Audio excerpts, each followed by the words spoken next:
Monster Castle, paranormal,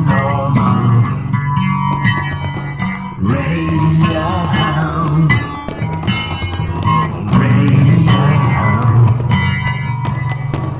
Monster Castle, paranormal, digital radio, KTLK. Yeah, the Fringe FM. Oh, yeah. Dig it, baby. This is the Wolfman, and you are gonna hear some crazy shit tonight. Wow. It's getting time for that spooky time of the year, and yeah, lots of weird things going on. People going and trying to get candy for free from people's houses and pilfering candy off them, and they don't even need a gun. They just dress scary. And that's kind of weird.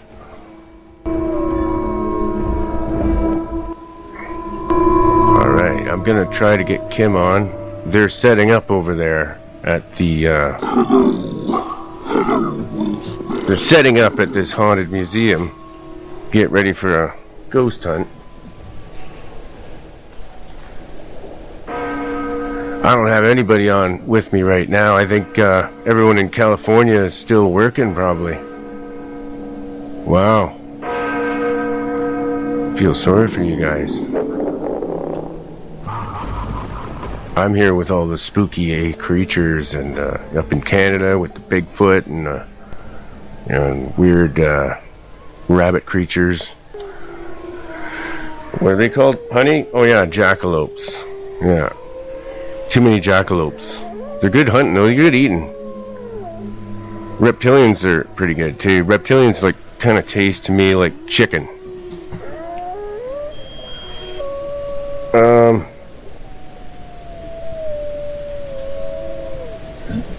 Let's see if I can get Eric on here with us. Alright, I'm going to add some people. Now we're going to do a call. There we go. Get it going, get it going, get it all going, yeah! Alright, we're going to do a song, I think, while we're waiting for everybody. Let's find a spooky one, I think. Something, maybe I should just put on March of the Mud People. Yeah, the March of the Mud People.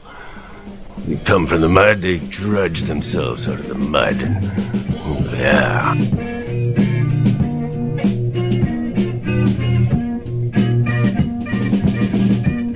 Oh, hello? Hey, how you doing?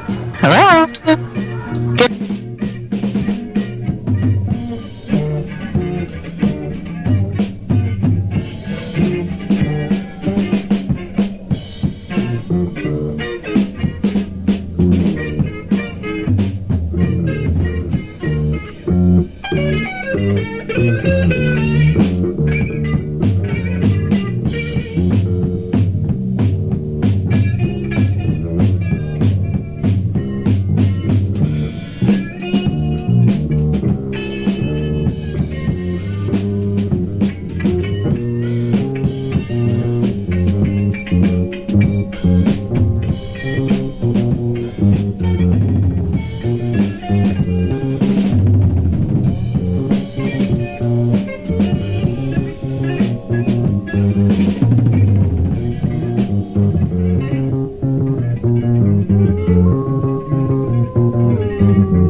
Okay, well, this is Kim, and we're live on the air. I put you on just for 1 second. Can you tell me what's going? Just tell me what's going on. Okay, well, we're just setting up at the Glenhurst Art Gallery in Brantford. We're just running cameras so we can keep an eye on stuff. We're a little behind schedule, but that's okay. The ghosts don't care. This place is pretty creepy sometimes, and sometimes it's not, but we're hoping tonight's going to be creepy. Oh yeah. And then we're gonna ghost hunt, and we'll What was that? Did you just burp? No. I think that might have been Mr. Demon from the haunted studio here. Oh, I get it. Was that you? Okay, that was pretty cool. Okay, let me go set up, and then we can I'll call back, and then we can take questions and stuff. Okay, I'll sit here and talk to myself. I mean, I'll talk with Mr. Demon for a minute. Okay, yeah, do that. Do that. That's fine. Yeah, tell him to come and visit me here so I can capture him. All right. Okay. Ready? Okay. Okay, I gotta go before I get fired. Go. From my volunteer job. Okay, bye. Okay. And there you have it. She's out there setting up. So we gotta wait. I should have started the show at 10 like I wanted to. Oh well. We can hang out and I will actually play you another song or something for you guys. Or I could tell you a story. When I was in a band and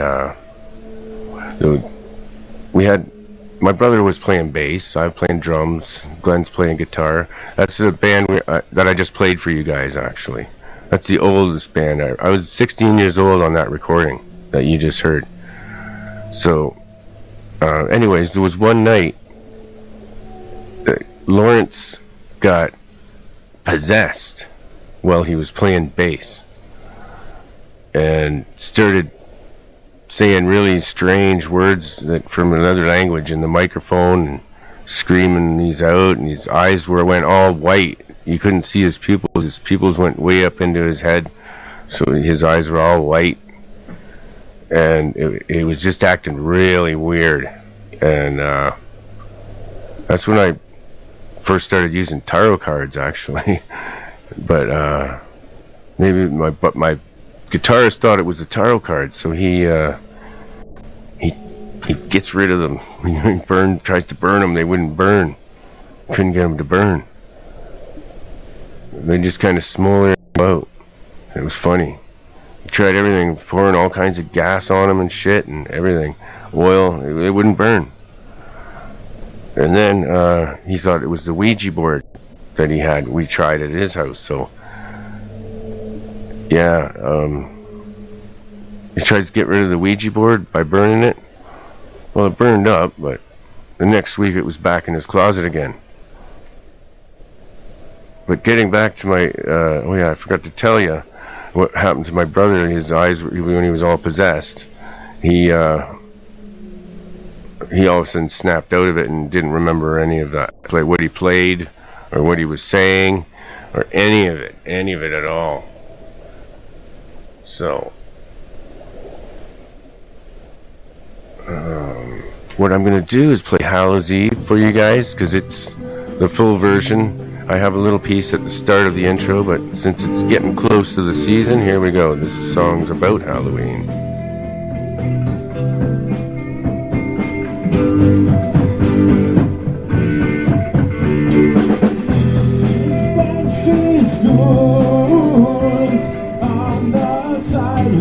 All around you, that's scaring you.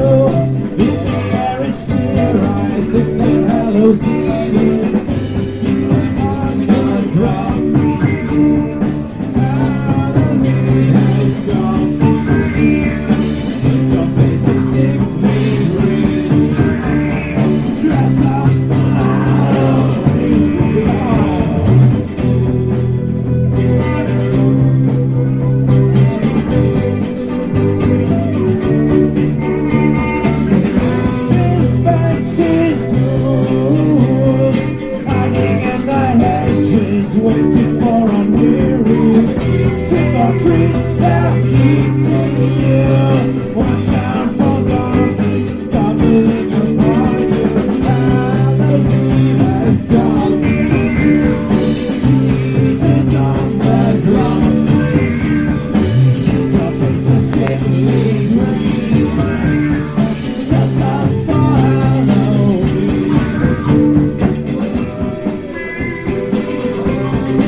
We're going crazies tonight with some more music, I think, here. Yeah.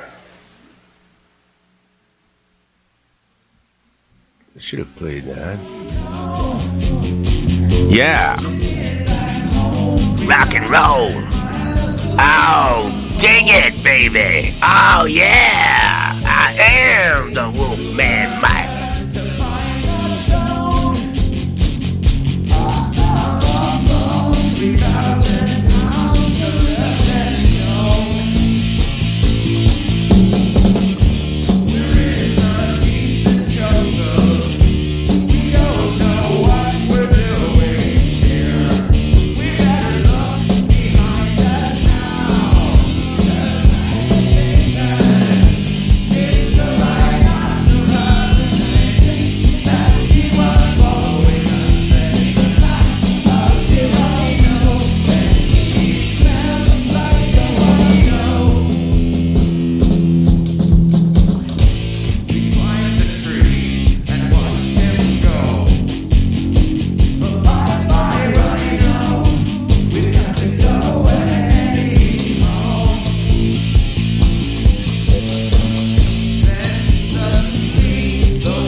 Kim, you're on, baby. What?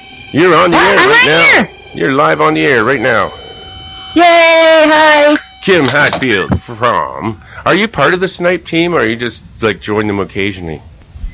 No, I'm pretty much part of them now. All right. Yeah. Cool. Yeah, I'm their spiritual advisor. So I come in and I tell them where all the good ghosts are and what's communicating. I'm kind of like the bridge between the humans and the spirit world. Oh, right, yeah. And my newest gift, because gifts open up all the time for me, my newest gift is channeling. So sometimes it gets a little crazy because an entity will come in and take over and start fucking with everybody. I can say fucking, right? Yeah, that's fine. Okay. But I never fucking say fucking very fucking much. Oh, either do I. I fucking So hate sometimes, that when I fucking always fucking I say fucking fuck hate it when someone always does that. Yeah. So sometimes the guys that come through aren't so nice. Yeah, but it's fun. I seen one that was like this black squiggly thing one time up in my room, and I was freaking right. I was standing at the bottom of the stairs, just frozen, looking at this thing at the top of the stairs. It kind of looked like it had like little tendrils like coming out all around it, like fuzzy black. Oh yeah. Things, like smoky black tendrils coming out of this thing. Oh, that is awesome. That is awesome. Yeah. Well, you know, from what I've learned, these entities come from a different dimension, and they come in here to suck the life out of us. So we all have to remain positive. Oh yeah. You know, like the movie Insidious. That's pretty much real. Wolfman brings a magic wand. What? I bring a magic wand and I put them down. You know that? Have you seen that new show, Stranger Things, on Netflix? Oh yeah. Whoever wrote that must know about the spirit world, because that show is pretty much, that's where I think a lot of missing people go. Yeah, it's cool. To get eaten. Yeah. So what's up with you? Oh. What do you want in here? You wanna ghost hunt with us? Oh yeah, for sure. Okay. I'm coming with. Actually, you should come out with us one day. I'm gonna bring my psychic powers right there and then boost yours while you're there, because I'm sending all my energy there. Okay, thanks, because I might need it. Yeah. So this is like an old Then you, mansion. like positive protection around you, so that everyone in your team doesn't get affected by if there's some negative entity too. And I think all my listeners are doing that as well. Okay. Thanks, guys. Yeah, we just sage after. I wanted to mention. Yeah. Ugg has a really cute. He says, "Where is it now?" Oh, he loves the. Oh, where? The lady that's brave enough to. First he says he loves fried jackalope with a side of mint jelly. Because I was talking about jackalope. That must taste good. And then he says he likes the woman who. Ugg-like woman who like to wrestle with demon. So he's our number one 47 talker. He's really fun. Oh, nice. Will you tell him caveman. that I wrestle with all kinds of demons? So there you go. Yeah. I never back down. Except I've never had sex with one. So we have a caveman with us on the ghost hunt. That's Ugg. Ugg, yes, Ugg. Yeah. Ugg. I saw his comments the other day. Yeah. So thanks He's for got good listening. taste. And shout out to everyone in DM Talk as well. And Brainwaves and Youth Talk and Amy Talk and all the cool paranormal listeners. So what do we do now? Are we going into the depths of the darkness? Yes. Actually, I want to go hang out in the attic because that's where one of our investigators was taken by something, and he doesn't remember a thing, and all he kept saying was, help me, help me, help me. And he went to take a step down the stairs to fall. So I want to go up there and play. Let's do it. Yeah. Let me just finish my smoke. Oh, you're not allowed to just smoke on the show. Oh, I forgot to mention the rules. There is rules. Oh, you can I can't drink though. That's the one thing I can't do when I'm ghost hunting. We do not drink alcohol. So I'm drinking a really strong tea that'll keep me awake. Okay, well, so does that count? A drink, I guess that counts because there's a 2-drink minimum. Because you didn't say alcoholic drink. You just said 2-drink minimum. We're gonna let that go because you already swore without asking to swear. So that's right. You don't need to ask me to swear. Yeah. No, I have to have my pre-ghost hunt smoke. Yeah. So that I can so I can't breathe, and then when I go up those big stairs, I'll be like breathing heavy, and it'll add some effect to the show. Yeah, I have to do my pre-soundboard smoke because the soundboard gives me a fucking headache. Oh yeah. Oh my god. Yeah. I try to get everything and then scramble at the last minute because something's wrong. Like today with the wires, that was wow. Yeah. That was a little. That could have been paranormal. No. It happens to us all the time. Our cameras shut off for no reason. Our phones won't work. Our EVP recorders shut off. Yeah. Actually, to tell you the truth, these 2 wires were physically pulled out and crossed, and I used the board like this morning before I went to sleep because I'm night shift. So I slept during the day and I got up and turned it back on and it didn't work. So somebody would have had to take these cords out and actually switch them around physically. Exactly. That's what I'm saying. Come to think of it, I really don't know how that could have happened because I just used and did a sound check last night. I mean, this morning, and it sounded fine. It's because it's the ghost. They don't want you talking to me. Okay, I'm going back into this giant mansion. All right, I'm inside. Oh, yeah. Can't we put video on? I guess it wouldn't. No one would see it, eh? What? The best thing to do would be just to, if you have Periscope. I don't know how to use that though. I have Periscope. Yeah, I already put a couple things on Periscope. And then we could. There's a ghost in the attic right now. Yeah, turn the light on.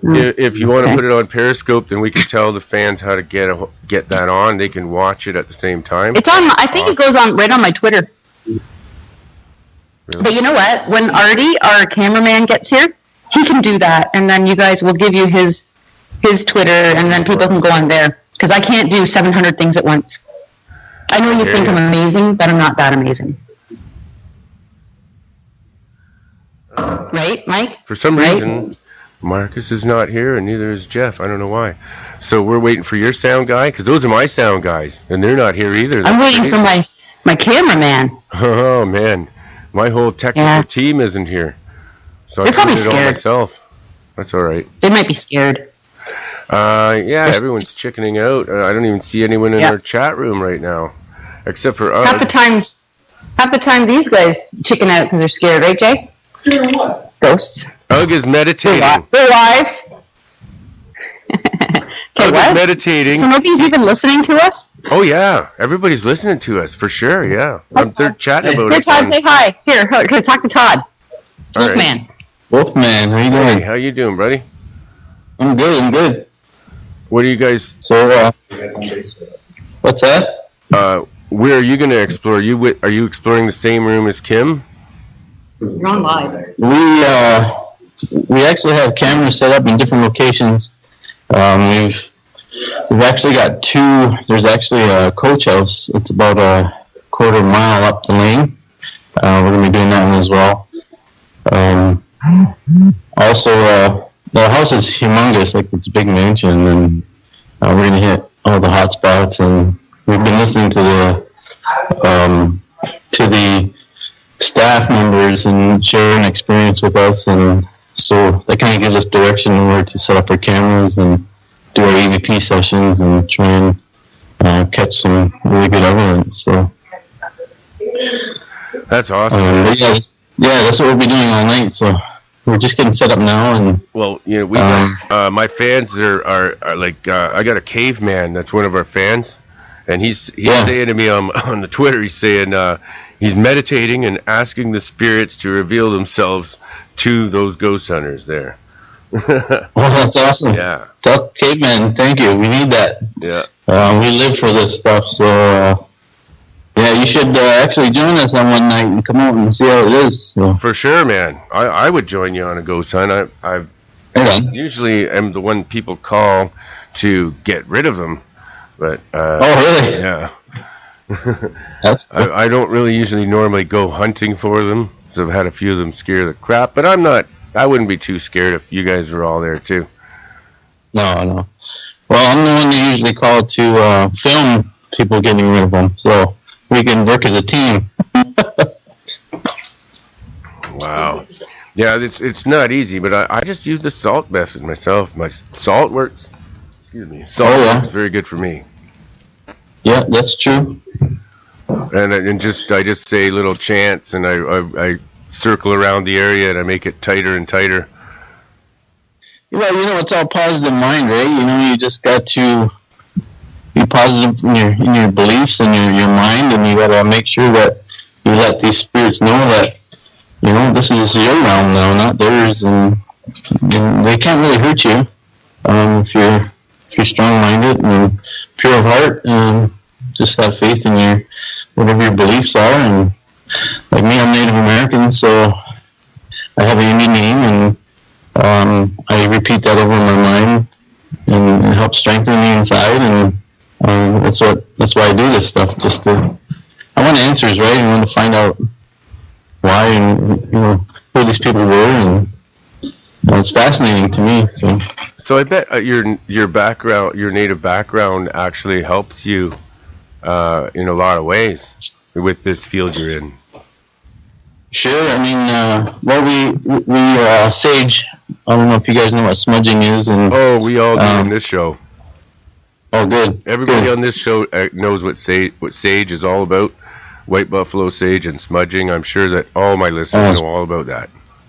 That's excellent stuff. Yes, you got to do that. I mean, even if you find you're going through a rough patch in life, things seem to be happening for you. Just take your time and stop and smudge your house with some sage, and just make sure you push out from your mind pure positive thoughts, and you'll change it. I mean, sage is wonderful stuff, man. Yeah, and I find sage works really good in combination with the salt. Right, of course, yeah. Especially if there's somebody like yourself, a native person, smudging while I'm doing the salt, and I find that really effective. Oh yeah. I actually been researching our own, because I'm Iroquois, so our ancestors were around this area, and when they smudged, they used what was good for them, in this area. So their actual smudge is white pine needles, and the stuff it's called red whip, and they actually use that. You find it along creeks and stuff, and that was their natural sage they used around this area. Oh, really? Yeah. Yeah, it doesn't smell as nice as the. They just call it sage, but it's not actual sage. Is that what you're saying?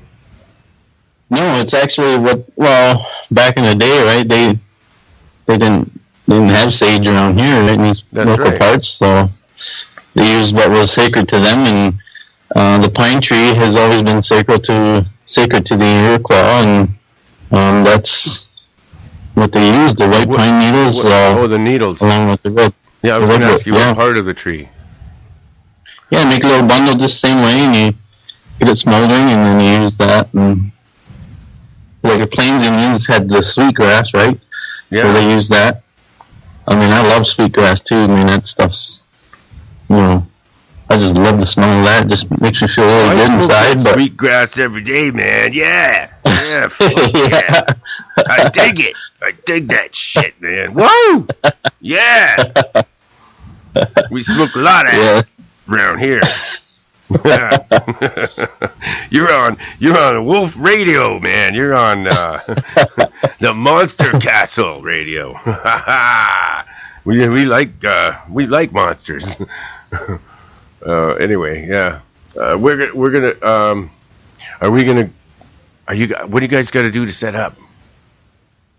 Well, right now we just got we have a few more team members that usually come, and they got to get their family stuff set away before they come out with us. And one fella has some really nice cameras, but I bring the majority of the stuff. We have closed circuit security cameras, surveillance cameras, and we set them up in locations where, according to to the staff members, where all the hot spots are. And plus Kim with her gifts, she can say, well, set up in here, I got a feeling about this room, stuff like that.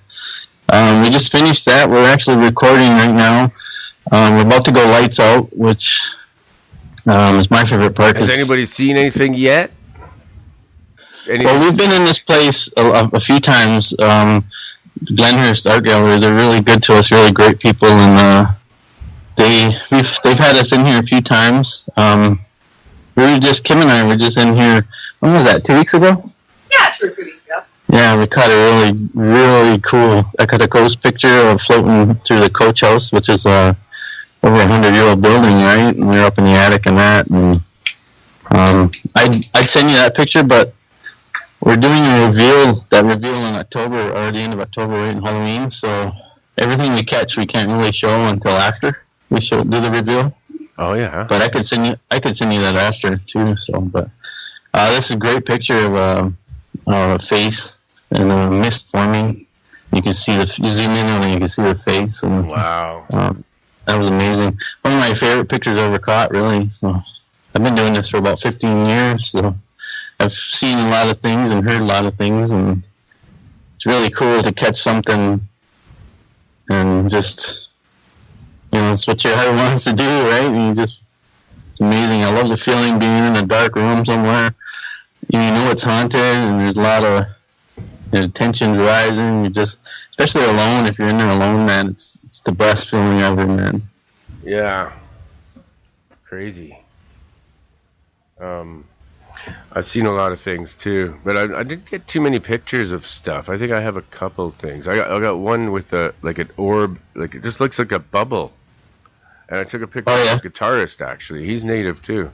And I took a picture of him, and I looked at the picture later, and I noticed there's like two bubbles floating beside him. It was like, that's impossible. There's no bubbles in the room. It was really weird. Yeah. I guess you would call them orbs. I don't know.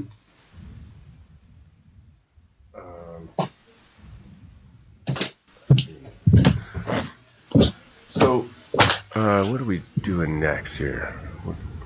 I was going to ask you, can you tell us about, while you're there, any freaky stuff that you've seen in other places? What's the scariest thing you ever seen?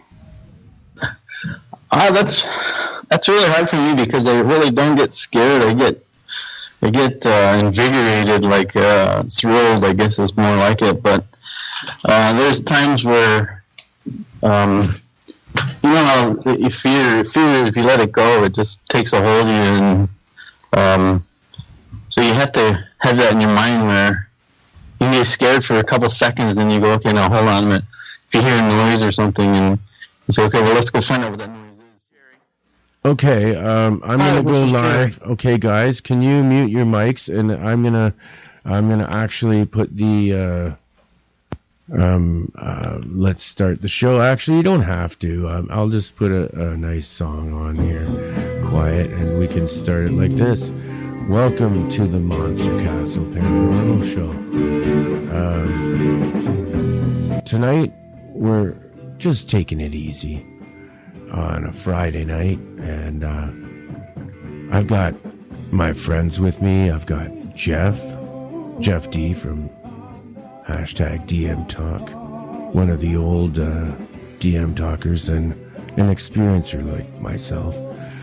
I've got Darren Hagewald he is the most often caller from the other side of midnight with Richard C. Hoagland. And he is our partner as well. The three of us are a wolf pack. We're missing one member, and I'm not sure where Marcus is, but we also have a guest caller. What is your name, sir? Jerry? Jerry? Is he still there? Yes, this is Jerry. Oh, how are you, sir? Fantastic. How are you doing? Great. Yeah, it's a pleasure to have you on. This is getting so close to Halloween. That's why I have my Halloween song playing right now. But we're wondering, do you have a spooky story, or what do you got for us tonight, sir? Jerry? What I have is, I love the Halloween time of the season. It's one of my favorite holidays, Halloween, and doing the dress up. For many years, I went as the Beast for Beauty and the Beast, taking my 3 girls out trick-or-treating. That was awesome. You're not on a speakerphone, are you? Do you have it up to your ear? No. I have the audio speaker on. It's distorting a little bit. I'm not sure. Maybe if you could pull your voice away from whatever speaker, or if you're on a speakerphone, just use your regular phone and talk into it. Is this better? Oh, yeah, way better. That's much better. Fantastic. Yeah, as I was saying, Halloween's one of my favorite holidays of the year.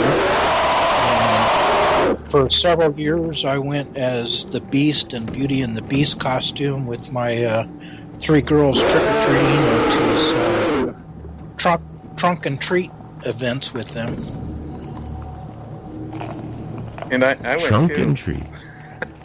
Trunk and treats, yeah. They set up a bunch of cars in a big parking lot, and they do trick-or-treating out of their trunk. And the kids and the parents wander around in the parking lot from car to car. Do they have a trough and brew? Do you know what a trough and brew? I'm not sure. I've never seen one. Trough and brew? Like But hey, that's where it's the Portland area, so no, trough and brew. Surprise me. Oh, trough and brew is when you got like a big trough full of beer, and you gotta drink it out of the trough like a horse.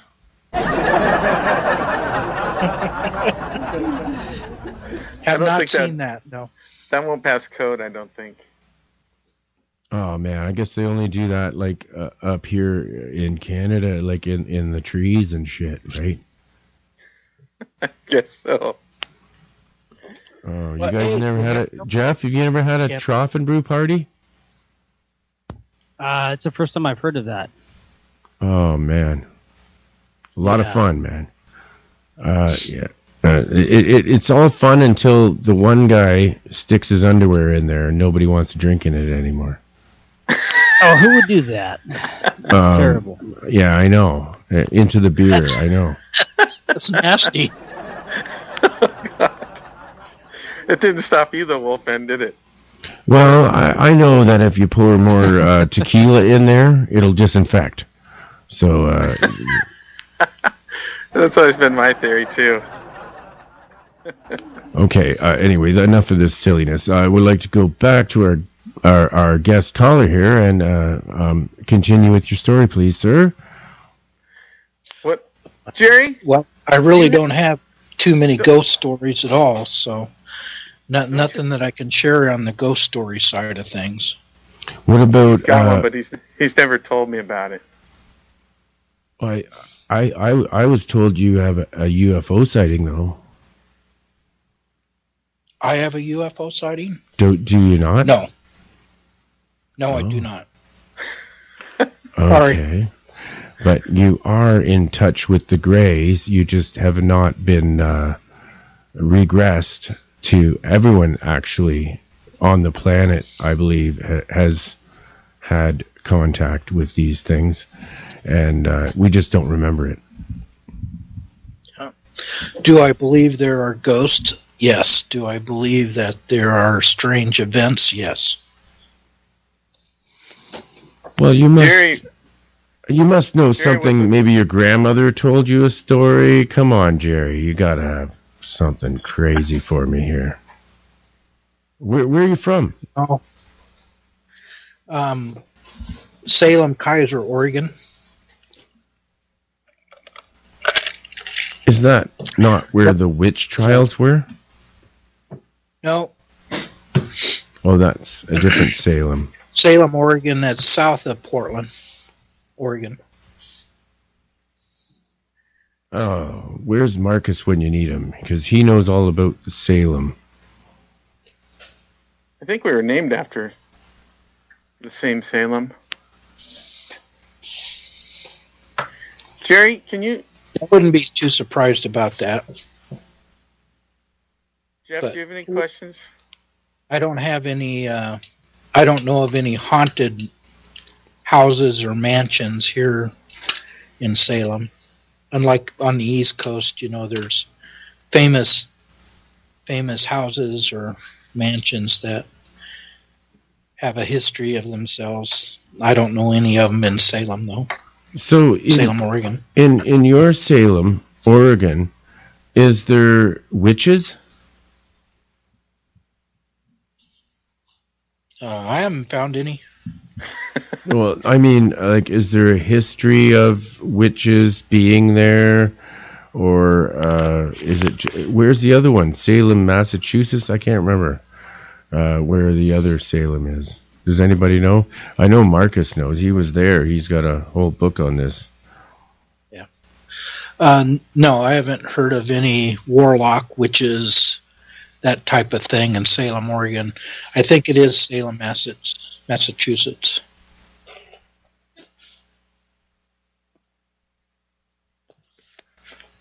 So. Okay, Jeff, I'm afraid to say this is your show. You're supposed to be leading. Oh my it. God. Yeah. And I'm going to shut up now, and I'm going to let you lead because I promised that this is your show. Well, it's about time. Yeah. I mean, every time I'm listening, there's the Wolfman talking about, you know, being chased by UFOs and, you know, getting bonked in the head. You know, there's, I'm here in Phoenix, Arizona, and we have actually several houses that are haunted here. There's actually a couple, I mean, it's so big that there's a couple, you know, researchers here that look into this, and they, you know, they go there and they do like their EVPs, and that's kind of interesting. Although I haven't had a chance to really visit any of these yet. I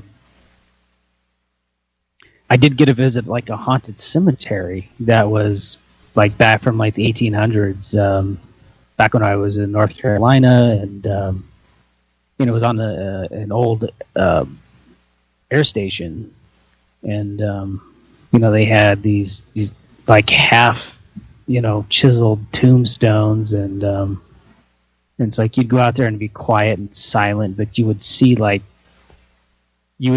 things like by the tree like moving, which shouldn't be moving in the middle of the day. And it was like me and a couple of people that saw this. It wasn't like just something in your own mind. It's like we all saw the same exact thing, in the middle of the day, or like 5 or 6 p.m. Okay. I don't know if anybody's ever seen. Have you seen stuff like that? Or? Yes. I had in the middle of the day sighting by an old cemetery. Yes, but I want to hear more middle about of the day. I'll tell you about mine.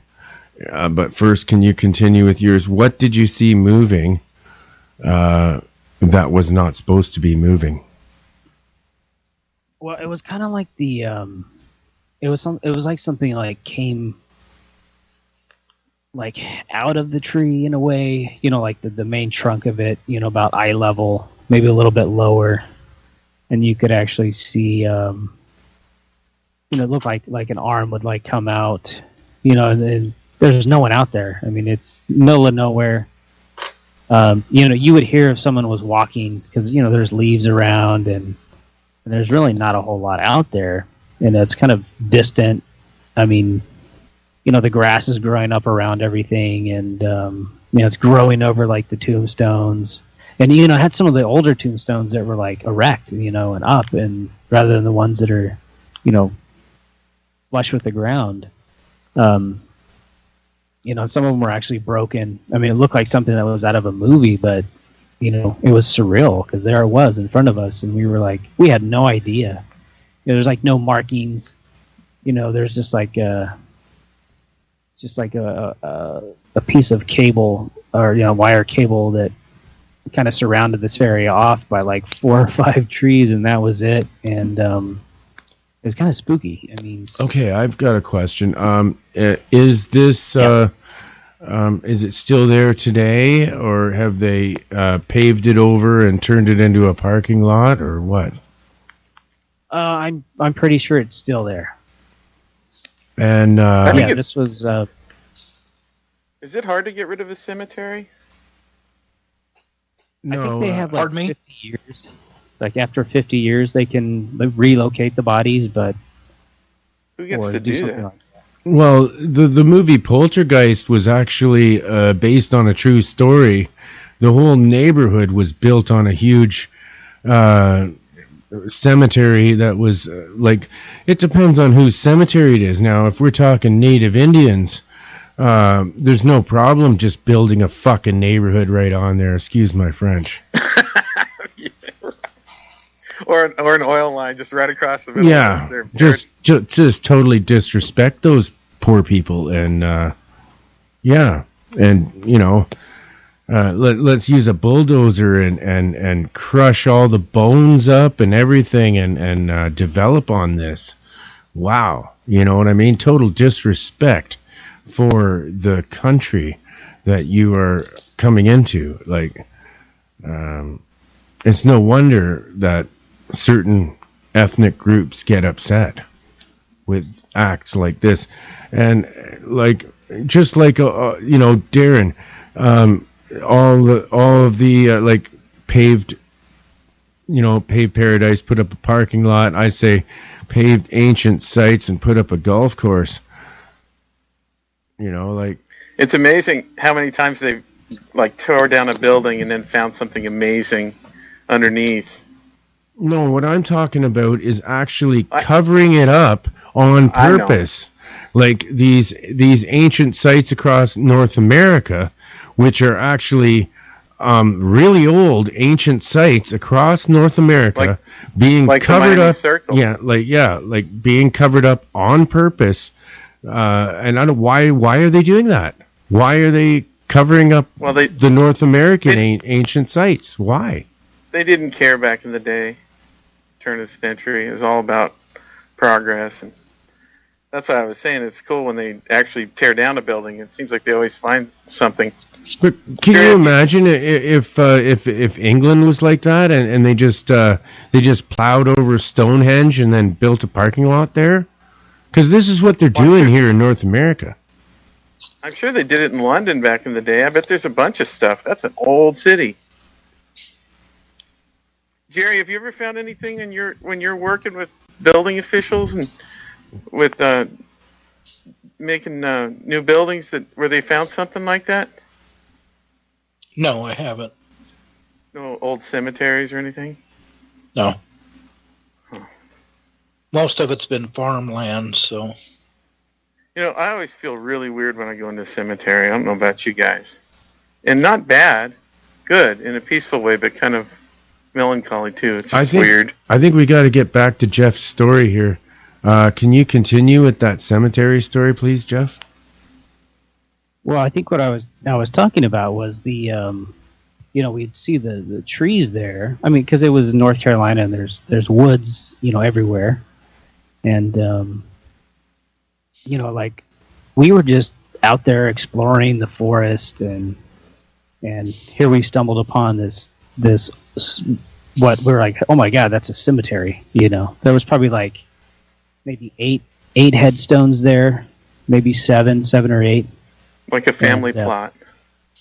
Yeah, like there was like a couple people there with the same last name, and do you remember the names? And also, was there any smoke or mist coming off the ground around the area? No, I didn't see that, but we did see the. It was like we're out there and we're just like, oh, that's kind of weird, and then we're like, so we're just kind of.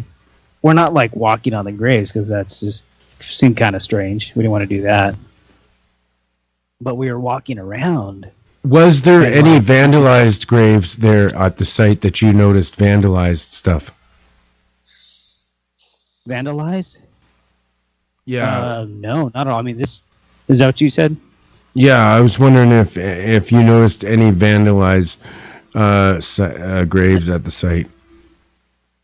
No, this was like an undisturbed location.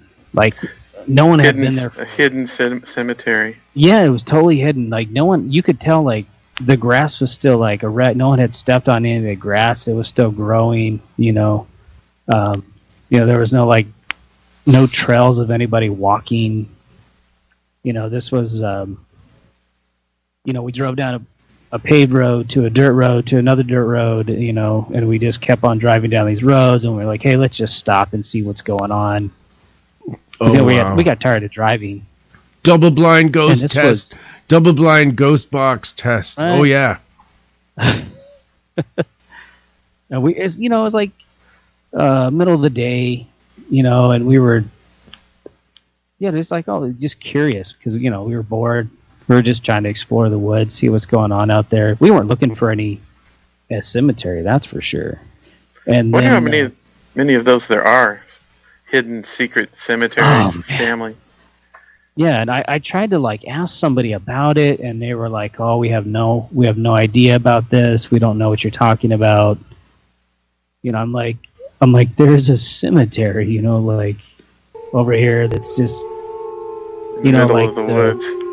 Yeah, like the steel cable had grown into the trees and was all rusted, and kind of fenced off the area. And you gotta go back no one there. had been there. No one had been there for probably years. I mean, I want to see pictures. These weren't traveled roads, and anyway, I say we were all just kind of curious, what's this cemetery doing middle of nowhere, no one around. And then someone's like, hey, do you see that? And we're like, no. And then we all looked over to another area. We all saw this arm kind of just kind of come out. Wasn't really fast, wasn't really slow, but it just it looked like it was coming out of the tree, Like, it wasn't like someone was behind it or in front of it. It looked like it was coming out of the tree. And it just kind of raised up, and then it just fell back down. I mean, it was kind of like a shadow. You know, like a... Did it look hairy or big? No, it was just like an outline. You could just see like... it was just like kind of like a dark... Like, you could see through it, but it was black. Whoa. I don't know if that makes any sense. Yeah. Translucent, but And it dark. was... Did your hair... like in the middle of the day. Sorry, Jeff. What? Yeah, did your hair stand on end, and did you feel very uneasy before or after that? When you saw that? Not before, but after. We all kind of just like looked at. We all just kind of like, I think, looked at it for a second, and then we looked at each other, and we were just like, we didn't know what to do. You know, what do you do in that situation when everybody sees the same thing? How do you explain that away? Yeah, it's not like okay, we're all on mushrooms and we're all hallucinating the same freaking thing, right? Yeah, I mean, I'll just make clear we were completely sober, you know. How did it affect each person? Also, how old were you at the time? Probably like 20, 21. How did everyone react? Did everyone react the same or different? The two of us, or me and another guy, just kind of froze, and we're just like, we didn't know what to do. And the other guy was like, you know, he kind of just yelled. He was just like, you know, he didn't know what. It just freaked him out, and we're just like kind of in shock. We're like, what was that? You know. And then we're like, at that point, we're like, yeah, let's get out of here. We just left. We're like, we're not going to hang around for this. So that the first guy that saw it, when he yelled, well, he's the same guy that he had seen the first one. So like by the time he saw like the second like thing, kind of spooked him. He was like already in the car before we even like started walking back to it. So. I do believe God may have joined us, so we may be able to ask God what happened. God, are you there? Wow. God, are you there? God.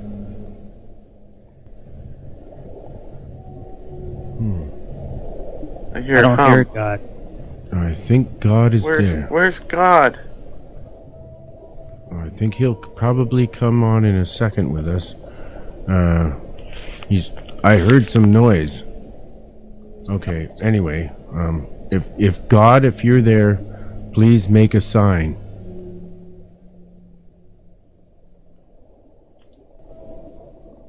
Oh no, don't put that thing, not that kind of sign. That's silly, but you're supposed to be polite. This is the Monster Castle Paranormal. We don't tolerate that sort of behavior here. Do we, boys? Not anymore. Not anymore. No, we're cleaning up our act, right? I will banish you. That's right. Jeff's in control here. You are banished. It is Mark. I was joking. It's Marcus. Marcus has joined us. Are you there, Marcus? Is he here? Hello, I'm here. Yay. Can you hear me? All right. Yeah, we hear you just fine. Do you have any good cemetery story? Not really, no. I don't think Jeff's done with his anyways. I want to get back to that one. Well, that was about it. I mean, after we saw what we saw, we just decided it was, we should probably not hang around that old cemetery. I mean, it was, I think we figured out it was over 150, years old. So, can you go back there and would you be able to take pictures and try to get some EVPs? I would have to get permission from the military base that it's on. Oh shit. Ooh. Because I was on the base at the time. Now that is even creepier. That they got That's a what I'm telling you. cemetery. I asked. Hey, so I asked the. So I was friends with the base chaplain. Of the entire, the bases on the East Coast there. Well, he was there, and we always had good conversations. He always liked to hear about, like, the beans that I saw, and so we would talk at length about this. Anyway, I asked him about this cemetery, and he knew nothing about it. And this was I think he was Episcopalian priest. But he provided services for all the different religions there, and we'd talk about. He'd love to hear, like, the stories of all the beings that I saw, which you guys have heard of some of them that I've seen, and it's like he's heard so many people that have seen all this stuff that he said all of it, they all kind of have the same story. And this is like a priest. He totally believes in this stuff. Like he himself, he said he's never seen anything, but he's like every story he hears that's independent of each other. They're all kind of similar. The similar what they see, where they see them, and like kind of how these entities behave. It's like I want to know why when we were at the cemetery they decided to show themselves. It's like what were they doing? Were they just waving to say hi? or scare us? I don't know. It was in the middle of the day, so like we weren't terribly scared, because it was like still light out. We could see, for miles, or not miles because it was wooded, but we could see as far as you could through the forest there. What base was it? It was the Marine Corps Air Station, Cherry Point. Okay. Yeah. I mean, I've tried to like Google map it, but it's impossible. One, because of the tree cover, and two, I don't know if they show all the stuff on that base. So if you go and you like do the Google Maps of the air station, you'll see it's like surrounded by a forest. And it's just out in the middle, nowhere. It's just, and it wasn't even near like a road. We just kind of like wandered, like off the old dirt road that like hadn't been driven on. We were like rolling over, freshly, grown grass, and just, I don't know what made us decide to stop right there either. We all just said, hey, let's stop here. Okay. And we all jumped out and we're just kind of wandering around, and we're like, oh, well, that's kind of weird, because we could see the from a distance we could see one of the tombstones that was like vertical, because it was a bit high, but they were like falling apart, and I mean it's something you would see out of a like a scary movie, and like we were really kind of freaked out because we were like, what is this doing out here? And and then when and we heard the other guy yell, and then we look over, and then like we see an arm, and he just freaks out and takes off. And one time when we were in college, it was about 1 a.m, and we were staying over off of the Little Deschutes River, and on the wall was this huge map, like a real detailed map. What do you call those maps? It's every mountain and every little thing on it. It's kind of green. The topographical map? Topographical map. And in the middle of this foresty area, there's just a little teeny marker, and it said, grave. And so we got it in our heads that we needed to go find that grave in the middle of the night. So we took the map, and we went down the road, and we started crawling through the forest. And sure enough, we came to it. It was kind of like a historical figure. But it was just looking on that map and just seeing the grave. Wow. So we went down there in the dark. We found it. It's a big white grave. Somebody that was the original landowner or something. It was fun though. Right. Right. It's fun to do it 2 a.m. Well, you guys remember the story I told about the when I worked in the cadaver lab? Yes. We had the one cadaver that moved its arm and like, I mean, this body had been dead for like probably 3 or 4 days, and there was 3 of us in the room. I was a supervisor and I had like 2 guys working for me, and 2 of us saw it. Oh yeah. Oh, that's weird. But you guys remember like the body, like it lifted its arm up and then just like dropped it, and like so one of the other guys heard it. We all heard it. One guy heard it, and the other 2 of us saw it. And we're just, I mean, I said it's time to take a break, and we all left the room. We're out of here. Who got the detail of having to pick up the arm and put it back? Well, it didn't fall off. It just it raised up and then like fell down. But it fell back down. Yeah, it fell back down, like onto the table. So like, it was when we lay the body there, we lay him there, and the bodies are like, then the arms are next to the body, so they're to the side. So it didn't fall off the table. It lifted up. No. And fell back down. Yeah. Oh, that's even spookier. Yeah, no, it didn't fall off the table because it's kind of hard because the way the tables are designed. But yeah, I was like, yeah, we're taking a break. Let's. We went to the break room, and we didn't talk about it.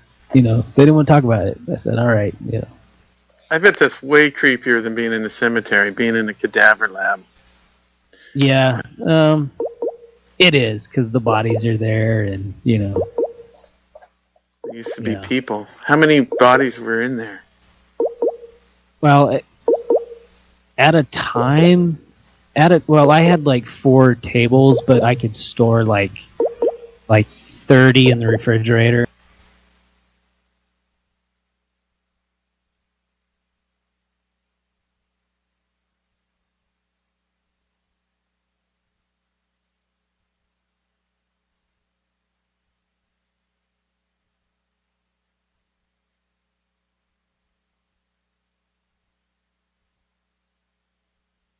I'm sorry, this is the Wolfman. We're putting a song on right now, and we're going to be right back. Eric, are you there? Eric? Okay, here is some really strange noises. Yeah, baby. This is, I call this little number cellular disruption. I hope you enjoy this. We'll be back in just a second.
Yeah.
Okay. Oh, we were off? Oh yeah. Hey, we're back. Okay, Jeff. We're back. Yeah, you got cut off a little bit, and I'd like you to just back up and then continue where you were with that story. This is crazy. I love it. Where were Go back to the weirdest thing you found on a cadaver. Oh, okay. So I talked about the lady who had the breast cancer that she had the breast removed. You could tell by the scars, and then basically that was the cause of her death. It was the breast cancer, but it kind of spread to her lungs. But anyway, the cancer, the way it grows, it gets like hard and it. I mean, it's really like a solid piece. Anyway, it grew to the point where it like covered her entire chest and like abdomen, and I mean, it's kind of bumpy and rough. And anyway, it was like a chest plate, or like some sort of like body armor that you would wear. And I mean, that's one of the weirdest things I've seen. I saw so weird. another one. Yeah, that sounds kind of reptilian, man. That sounds kind of reptilian. Yeah, it was. It wasn't like regular skin. It was. Eric, what do you think of this? And, Eric, what do you think of this? Are you there, brother? Eric. Okay. I'm here. I took off the mute. I'm sorry. Okay. What do you think of Jeff's story with the reptilian skinned cadaver? I just tuned in. I was watching. I'm sorry to say, I was watching the Lakers, and then I saw your tweet. I missed the story, but I could tell you what I mean, reptilians are real. I believe that 100%, and I believe there's more than one type of reptilian. I don't think there's just. I mean, everybody has this image of a specific type of reptilian, but going back to ancient Egypt, for example, Credo Mutwa. If you want to research Credo Mutwa, he's a shaman, and I mean, the bottom line is reptilians are real. So if this man has an experience with the reptilians, then I'm not going to doubt him. Well, this sounds like an interesting topic we should switch to. Well, you know how I feel about that. I feel like reptilians, especially like people like Hillary Clinton, if you bonk them and then cook them on a fire, they taste just like chicken. But yeah. Hey, did you hear that joke about the two frogs? You guys have heard this, right? I have not heard it. Yeah. Okay. So these, one frog, they one frog said to the other, after they had just, were in bed and doing their thing, And the other one's like, you know what? It is true. We do taste like chicken. Well, hey, frogs Right, are frogs are reptilians. They're reptilian offspring. I mean, if you think about this, we have human beings that have cats as pets, and there's many people that believe there is such a race as the cat people. But I mean, if you think about it, reptilians and frogs, I mean, frogs were reptilian pets at one time. There's reptilians. There's a different whole nother reptilian race that lives in the sea, deep underground in the sea.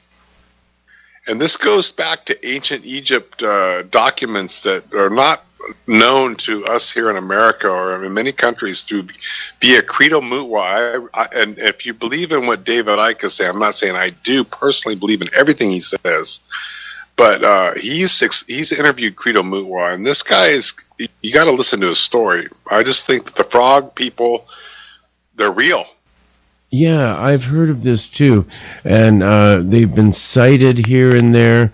Even in Alaska, a hand coming up out of the water and grabbing, like a humanoid sort of hand of some sort of humanoid creature that's in the lake or the bay. Yeah, the creature of the Black Lagoon was I mean, that was real. I mean, that was like a movie in the 50s. But that was based on reality that was transformed through, film. Yeah, and where is the Black Lagoon? Is that in Florida somewhere? There is many Black Lagoons in Florida. Because there's not just one. Just like there's not just one planet. Oh, there's not just one lagoon. By the way, Eric, I would like to say you did an awesome job on Strange Days Radio with your what do you call it, your news thing that you do. It's really awesome, and everybody quantum hologram matrix. Now there's the quantum hologram matrix, and then there's Beyond the Strange, right? And that's Dave Cruz and Reverend John Polk, and you help those guys out, and we love their shows, and they're really, really cool. So anybody who hasn't heard that, you can find that hashtag B, like the letter B, and then strange, or hashtag HQ Matrix, and from there on Twitter you can probably find anything out you want about those shows, right? It's QH Matrix, okay. Quantum Hologram Matrix. Okay, but yes, there we go. Hashtag QH. And I want to. Well, since you mentioned it, I've got something I want to share with you. That they're also on Spreaker, like me. By the way, they are on Spreaker, like me. So they're friends of mine from Spreaker. So they just had actually tonight, earlier before your show, John Teeter 2 on Beyond the Strange. Yeah, I heard about that. How did that go? I missed it. I just got home from work, and so I missed it. But we got to keep talking Wednesday, about. Have you heard of Tony Topping? It sounds like a guy that makes pizza. You should get a pizza franchise going. An alien pizza franchise. I'll tell you, that's a moneymaker right there. We Tony Topping. Oh yeah, we got like mushrooms from freaking Mars, man. Oh yeah, you don't want to try these mushrooms. You'll be hitting Pluto in no time. I remember one time, I got to tell the story briefly. I think I was 17 or 18. I was in high school. It was my senior year. And we were doing this was in Santa Cruz, California, which is where the movie, what was it? Lost Boys was filmed right at the boardwalk. I don't know if you guys remember that movie, Lost Boys. That was a classic. You guys remember that movie, Lost Boys? Oh, yeah, for sure. Okay, that was filmed right in my hometown at the boardwalk. And there's another movie that was filmed right down the street, literally down the street from where I went to high school. Pretty Baby with Brooke Shields, right there in Santa Cruz, near the lighthouse. Where, by the way, anybody that's into surfing, the lighthouse pier right there in the Pacific Ocean in Santa Cruz, California. It has some massive waves. We're talking Did you 20, like 30, get 40 your foot. foot in the door on those films, Eric? Did you get your little face in I there? did actually. Nice. I yes, thought you did. I was an extra. I was a guy in the sand just rubbing oil on the girl on the beach. I'm not sure if I believe that. Well, that's I made that up, but the bottom line is, I was thinking more it was like probably a guy or something, and they made you do it. no, that would never happen. I promise you, not in this I'm lifetime. kidding. No other timelines or lifelines that I'm aware of. So check this out. I got to share this with you briefly. And this is a guy that, if I can, he's in the UK. He is Tony Topping in London. He's an experiencer. He tells a story from the age of 2, but he's going to be coming on the show, Quantum Hologram Matrix. But if it goes well, I'll get him on your show too, Wolfman. Because he's like several hours. I mean, I think at 5 o'clock Pacific, 8 o'clock your time, it's 4 a.m. or 3 a.m. in the morning where he is. Well, I've talked to people from England before, and I find it really interesting. Some of the stuff they have going on there is completely different than the paranormal stuff we have going on here. Like, for instance, they don't see Bigfoots out in the woods. They see big black cats or big dog creatures. Like, a matter of fact, the last reported dog creature was spotted on the Thames River, on the side of the Thames River, and was eating the carcass of another dog. And when it was spotted, it jumped over like a 15-foot wall with the dog carcass in its mouth. But it was a creature standing about 7 to 8 feet tall, with the head of a canine and a massive, bulky, huge body, like muscular body. But it was eating a dog. Doesn't surprise me one bit. Okay, hey Jeff. Yeah. Back to your story. Remember, you asked me if I had ever had a daytime sighting? Right. The same thing. Yeah, in the cemetery, right? Yeah, I'm gonna have to tell you about my daytime sighting. This is messed. Okay. I think I've mentioned this one before. But a lot of people probably never heard this. I was hoeing tobacco with my whole crew. There was 11 of us out in the field. And we had just planted the tobacco, and, you cultivate it and that, but then there's always a few straggler weeds left behind. So we go up and down the rows quickly, and each row is about a quarter mile long. So when you walk up the row, it takes about 15 minutes, maybe. A quarter mile when you're walking, hoeing weeds. What would you say? I would say 15 minutes, maybe 10 minutes if you're good. Anyway, the little cemetery, the one I talked about, happened to be right there where we're coming towards, in this field where my tobacco is in this field. It's going around this little cemetery. And it's an old 1800s cemetery, just like the one you talked about. And we saw these people, and they looked like, we thought, Mennonites coming down the road. And it's all flat ground, like you can see for miles around you here. There's one woods on the corner, but they came from the other direction, so it's all flat ground and you can see for miles. So they're walking down the gravel road and they walked all the way down the road. There's probably about I would say at least 10 of them. And when they got closer, I realized that's not Mennonite clothing, that's 1800s clothing. because it's way too colorful, and the Mennonites seem to use the same patterns and colors, and like blues and black and suspenders and stuff in their knickers, and like this was all different. Everybody had a very different style, but sort of, in the same, like, wow. So we realized that's not, what is this? Is this some kind of a commemorative parade that's going to, and they went right to that little cemetery and putting flowers on the graves, and they were waving to us, and we were probably like 3/4 of the way up, and they were at the end of the field when they got there. So we're about probably 200, I don't know, what's a quarter mile? A little less than a quarter mile away from them.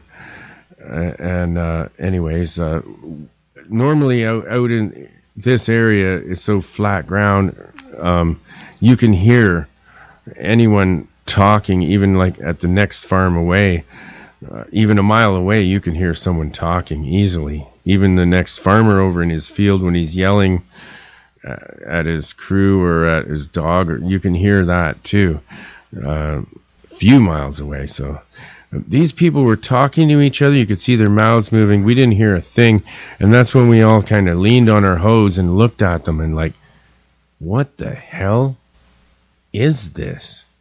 That is weird. They're talking, but you can't hear them. They're waving to us. I said, I don't think that those people are real, guys. I think that's ghosts. I've seen ghosts around that cemetery before, and I think those are ghosts. That is really weird. And everyone just kind of laughed and said, whatever. And let's just get to the end of the road, turn around, we'll go back down, and we'll talk to him and see who it is. So, we only went to the end of the row, might have been 5 minutes, turn around, and they were gone, completely disappeared. Now, they couldn't have walked up the road in any direction. Within 5 minutes, we would see where there was no vehicle. No vehicle came down the road. They just completely disappeared. And when we got back down to the end where the cemetery is, 10 minutes later, we looked there, and there was no flowers on the graves. Weird. Did you walk up to the cemetery? Oh yeah, we went right into the cemetery. Like I hopped the fence and went right in there and looked for footprints or any sign of, and they don't cut the grass in there very often, and I did a little bit of tracking. I've hunted. I'm not too bad at tracking. Like, I looked around and I could not find any bent or broken down grass or any sign of anybody that was in there at all. It was completely untouched. Whoa. What did the other guys think? There was 11 witnesses with me. We were all just our jaws dropped to the floor. Basically, what the fuck, in the middle of the daytime, we just saw that. Wow. Now, there's been other times on this road where, when I worked in a nursery, that's a rose. They make roses and stuff. They package roses, and my wife and I worked there for a little while. My first wife, and I wish she got really cut by the thorns, but never mind about that. Anyways, some people that we talked to there had seen a horse-drawn hearse come down the same road by that cemetery when they were on their way to work a couple times, and then disappear into a hazy mist. Well, they were they saw it coming up towards them, and it was a horse-drawn hearse. Was it silent? Totally silent, yeah. And then when they come close near it, it would just dissipate into mist. And there was a few people at the factory there that had and saw that there was more than one witness. And yeah, and plus I had 11 witnesses with me on the day. That mass sighting in the middle of the day like that's just nuts, man. Especially. Are you still friends with any of those people? Oh yeah. They were all Mexican Mennonite people that I hired from around the area. When I play sometimes I play that Mexican Mennonite music on my show. Yeah, I like that a lot. Yeah, the polka music. Yeah, that's John Falk. Yeah, it's his. Some of his family was out there, I think, too. And yeah, I got some of them on Facebook. Yeah, I could actually probably get somebody from that group on if you want to talk to somebody else. Yeah, That'd be cool. I wonder if that'd be neat to hear their side of it too. Yeah, I'd love to hear it too, because, like, I don't want to hear just my side of the story. As a matter of fact, I'd probably want to have someone like from that group, and I just shut the hell right up, and then maybe one of you guys, maybe Jeff or Darren, could interview the person and see how our stories match. Yeah, that's a great idea. That'd be cool. Yeah, we could do the same type of interview style you did with Sandra. I don't know. We could, ask them a question about it, and then where you can't hear the questions, yeah, we like, could ask you the same. And it's like that'd be a good the double blind comparison there. Yeah, the double blind interview, I call it.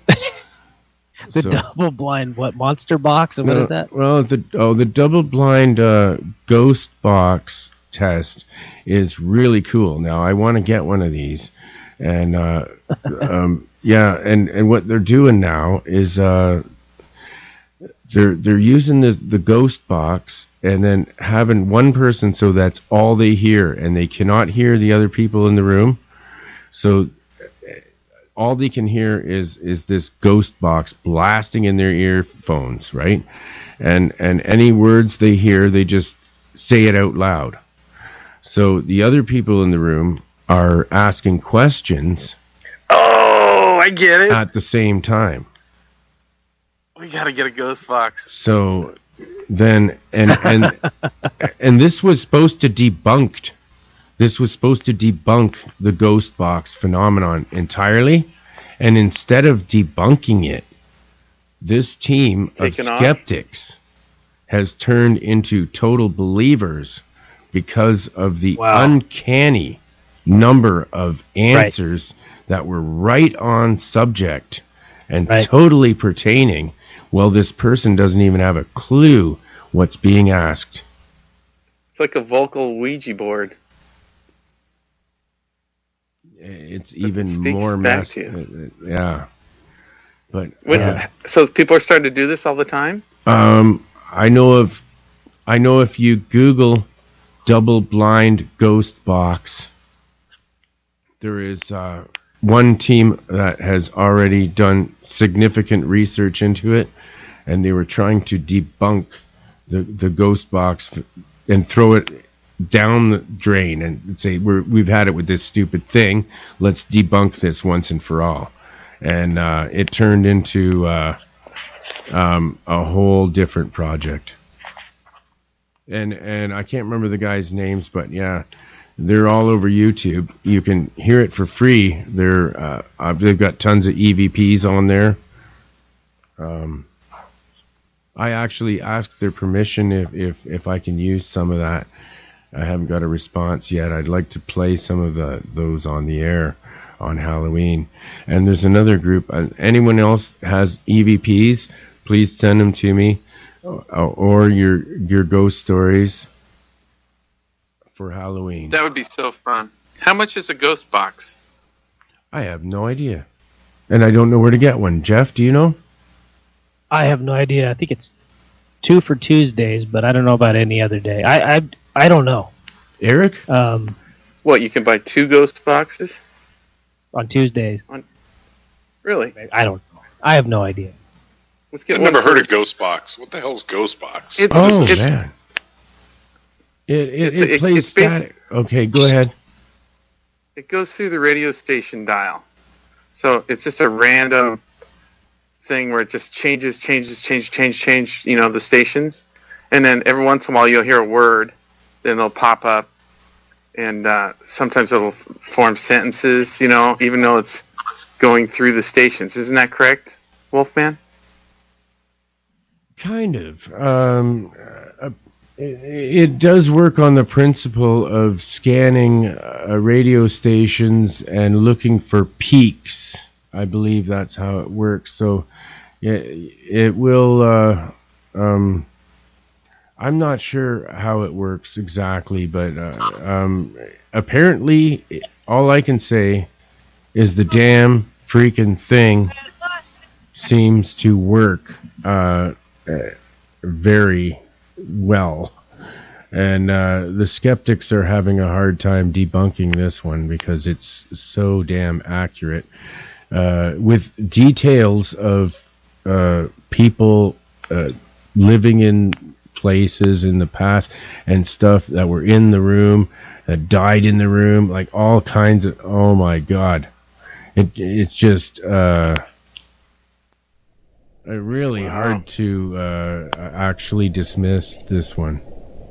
Okay, check it out. I'm on I'm on the internet right now, and I googled Ghostbox, and basically there's a lot of stuff on YouTube. Speaking to the Dead, the new GB-1 Ghostbox app.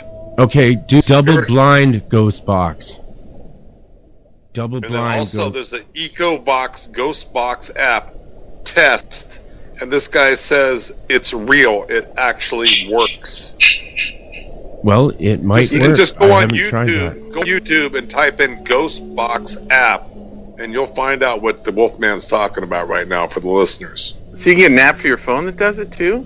I have not tried that, but that sounds cool, and it's worth a try. Yeah, you could. If you got an iPhone, you could definitely do it. I don't know, probably any other kind of like high tech, type phone, you could probably do it on as well. Wow, that is so cool. Okay, guys. I'll tweet it out on hashtag 47Wolf so you guys can see what I'm talking about. All right, thanks, Eric. You're awesome, man. Okay, we're gonna go to a song, and everyone can have a break. I think I'm gonna go with the Blueheads. What do you think? Yeah, go for it. Bad to Worse. Yeah, absolutely. Okay, here we go. Blueheads, Bad to Worse. All right, I'm the Wolfman. Dig it, all right, baby, yeah. Oh, I'm sorry. I had the turntable at the wrong speed. Want to try it again? Want to try it again? With the wrong speed. Want to try it again? Want to try it again? Want to try it again? Some people say I am grown. Some people say that I have changed. Some people say I am blessed, but I am cursed because I go from bad to worse.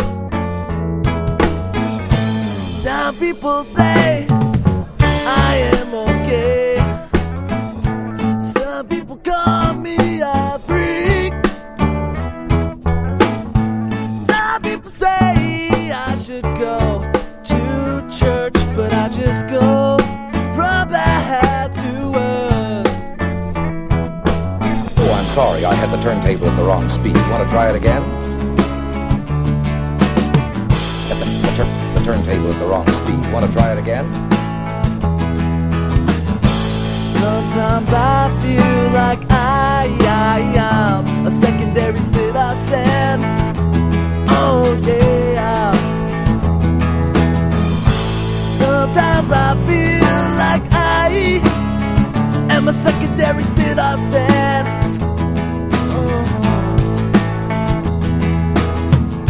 I'm losing my faith in myself. I still got some faith in you.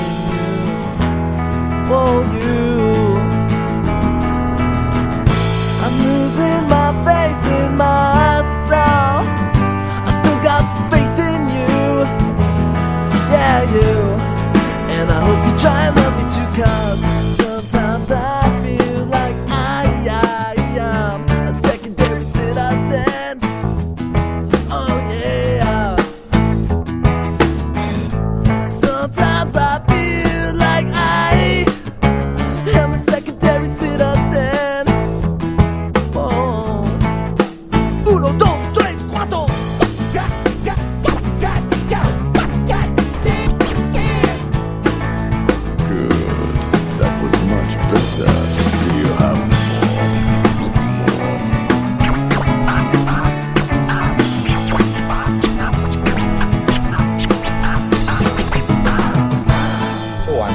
had the turntable at the wrong speed. Want to try it again? The wrong speed. Want to try it again? Try it again. Try it again. Try it again. Try it again. Some people say that I am strong. Some people say that I am weak. Some people say I can't sing one more verse because I go from bad to worse. Oh, I'm sorry. I had the turntable at the wrong speed. Want to try it again?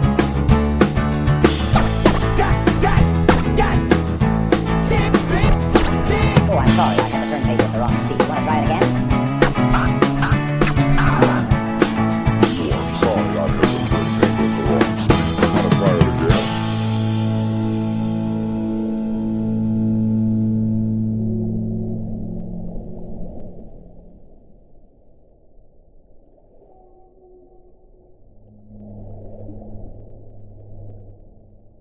Yeah, this is the Wolfman, and I'm trying to ring back somebody that was just calling in, and we're hearing it. But I'm going to put another song on here while we're trying to hook this up. Well, let's hear. Oh, I've got a caller here. Hello, you're on the air on the Monster Castle Paranormal. Who am I talking to? Hey man, what's up? This is Walt. Walt. Flat Earth Head. How are you, sir? Hey man, you all right? Yeah, you're on with the Wolfman here. Oh, okay. So you got it rolling finally, huh? Glad to hear it. Glad to hear it. Yeah. Where do I know you from? Do I know you from DM #DM Talk? Yeah, well, you and I have talked a lot on DM on Twitter. It's been a while though, because I kind of got off doing my own podcast actually. Okay. What do you call yourself on Twitter? I'm Flat Earth Head. Oh my God! Oh my God! It's so good to hear you, brother. Good to hear you. I wrote a song about. You inspired me to write Yes, this song, right? I remember you told me you were working on it. Yes, I think you even sent me a rough draft in an email, but I don't know if you ever finished it up or not. Just got a new band together right now, and we're working on trying to record that actually. Well, that's awesome. So yeah, that's what I was thinking. I want to have you on a future show and do the whole thing about the flat Earth, and then we release that song on the same date. Hey, that sounds great. I'm always ready to talk about that. What's your topic for the show tonight, though? I don't want to get off topic. Tonight we're all over the place. Mostly ghost stories, though. So if you got a ghost story, I'm gonna get the other guys on with us right now, because for some reason when someone phones in, I gotta add. It doesn't give me the option to add you to the group, so I don't understand this. I think I'm going to have to use two. Well, I'm so totally new to Skype, I didn't even know I was actually calling you. I thought I was just adding you as a contact, and then I sent you the message there on Twitter to see how the show was working. I didn't know if it was, if it was something you recorded or if you streamed it live. We kind of do that too, though. We'll do a live show sometime and stream it live, and then sometimes we'll do a show and then edit it later. It just depends on the situation. So. Yeah. Okay, let me see. Okay, hang on.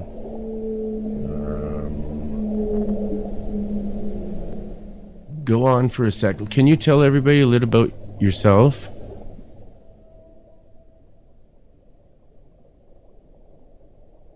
What's your first name again? Hello? Yeah, that's what I'm trying to do right now, is trying to figure out these controls. I apologize. Like I said, I've used Skype perhaps twice, maybe on a call-in with Jaron, and okay. Uh-oh, I thought I lost you there. Looked like the call dropped. I've added Jeff into the call. Jeff, are you there? Oh, okay. Jeff? I'm not sure if I got. Okay. Yeah, see, I'm learning Skype too. It looks like to mute it, to light up, well, I'll figure it out. Yeah, there we go. All right, so everything looks like it's going. You can hear me again, Okay, right? I think we may have Jeff. I'm here. Jeff is here. Okay, good. See, what happened was Flat Earth Head called me, so this is Flat Earth Head, Jeff, and here we are. How you doing? Hey, glad to meet you, Jeff. Oh, you too. Yeah. And so I took the call, and then it just Wolfman, dumped and I everyone have been- else. Sorry. Oh, did it? See, it sounds like you guys are having as much fun with Skype as we try. We try to use Hangouts, and it works. And then sometimes, some nights, every 5 minutes, somebody drops out, 2 or 3 at a time, and then sometimes we drop the whole group. So I guess it just depends on how much bandwidth it has available and who's used it up at the same time, I guess. Yeah, we have the same experience here. Sometimes we can get 2 or 3 calls on, and other times we can get 5, and everybody sounds clear, and it's a good time. It's a round table, but yeah, we haven't done the Hangouts. Have you seen our new website? Yeah, I was looking at it when he sent me the link here just a little while ago. Right. Good. I was checking it out. I'm liking it. Like Yeah, I said, I threw that up this week, so it's still kind of new. It looks nice. Looks nice. Definitely like it. I'm always a big horror fan, so it definitely rang all the right bells for me. Okay, I think I've got everybody else added back in now. Sorry, guys. I don't know why when somebody calls in, I think I need 2. I'm going to have to use 2 different phones. One for the one number and one for the.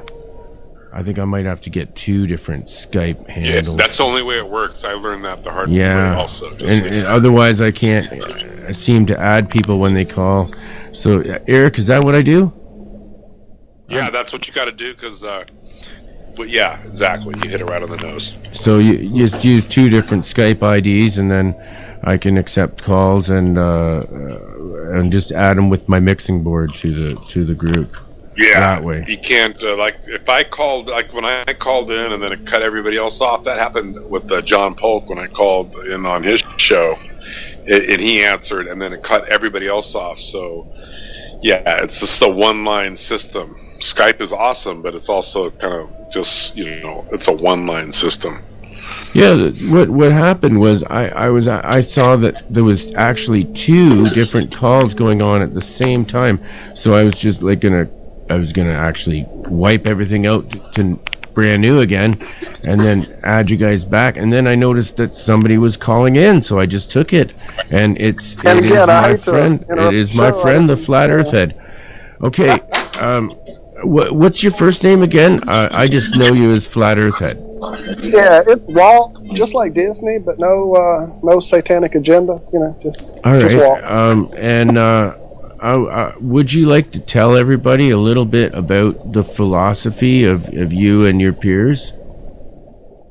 Well, that being said, we're kind of a diverse group. In our group, we have quite a varying amount of viewpoints towards the model itself. We've all looked at this from many directions. Some of us came at it from a purely mathematic point of view. Some of us came at it from astronomy. That's kind of where I hit it. I'm a big sky watcher from years back, and others just kind of fell into it, being conspiracy buffs or being people looking for truth or whatever. And, as most flat earthers, I started out laughing and trying to debunk this thing, saying this is ridiculous. I've been a space fan and NASA boy my whole life. I was intending to be an astronaut. I took all the hard physics class, and suddenly some of these questions I had that didn't quite ring true back in those days from our professors came back up again, and I started digging to some of those questions. It turned out those were some of the same questions these guys were asking. So here I am almost 2 years later. I've got my own group of guys. We do a podcast about it. We also ask other questions that we've uncovered in this great quest for trying to figure out where we actually live. And we don't have the answers, and that's kind of what this whole thing that we're doing is about, is trying to show that most people think the answers have been found. That we all know we live on a ball. We all know space is whatever it is. The universe is so many billions of miles wide, and all these things are proven facts. Well, they're not. They're just theories that were put together by guys who spend a lot of time playing with a lot of numbers. I mean, the guy who started this whole thing for us with gravity and everything, Newton, his book starts out with the word if. So if you write a big, huge 2,000-page book that starts out with if, that's a theory. That's not a proven fact. But I didn't want to call in and turn this into a flat earth show. Like I said, I was just trying to add you and check out what it's all about. I definitely have had some ghostly experiences in my life as well.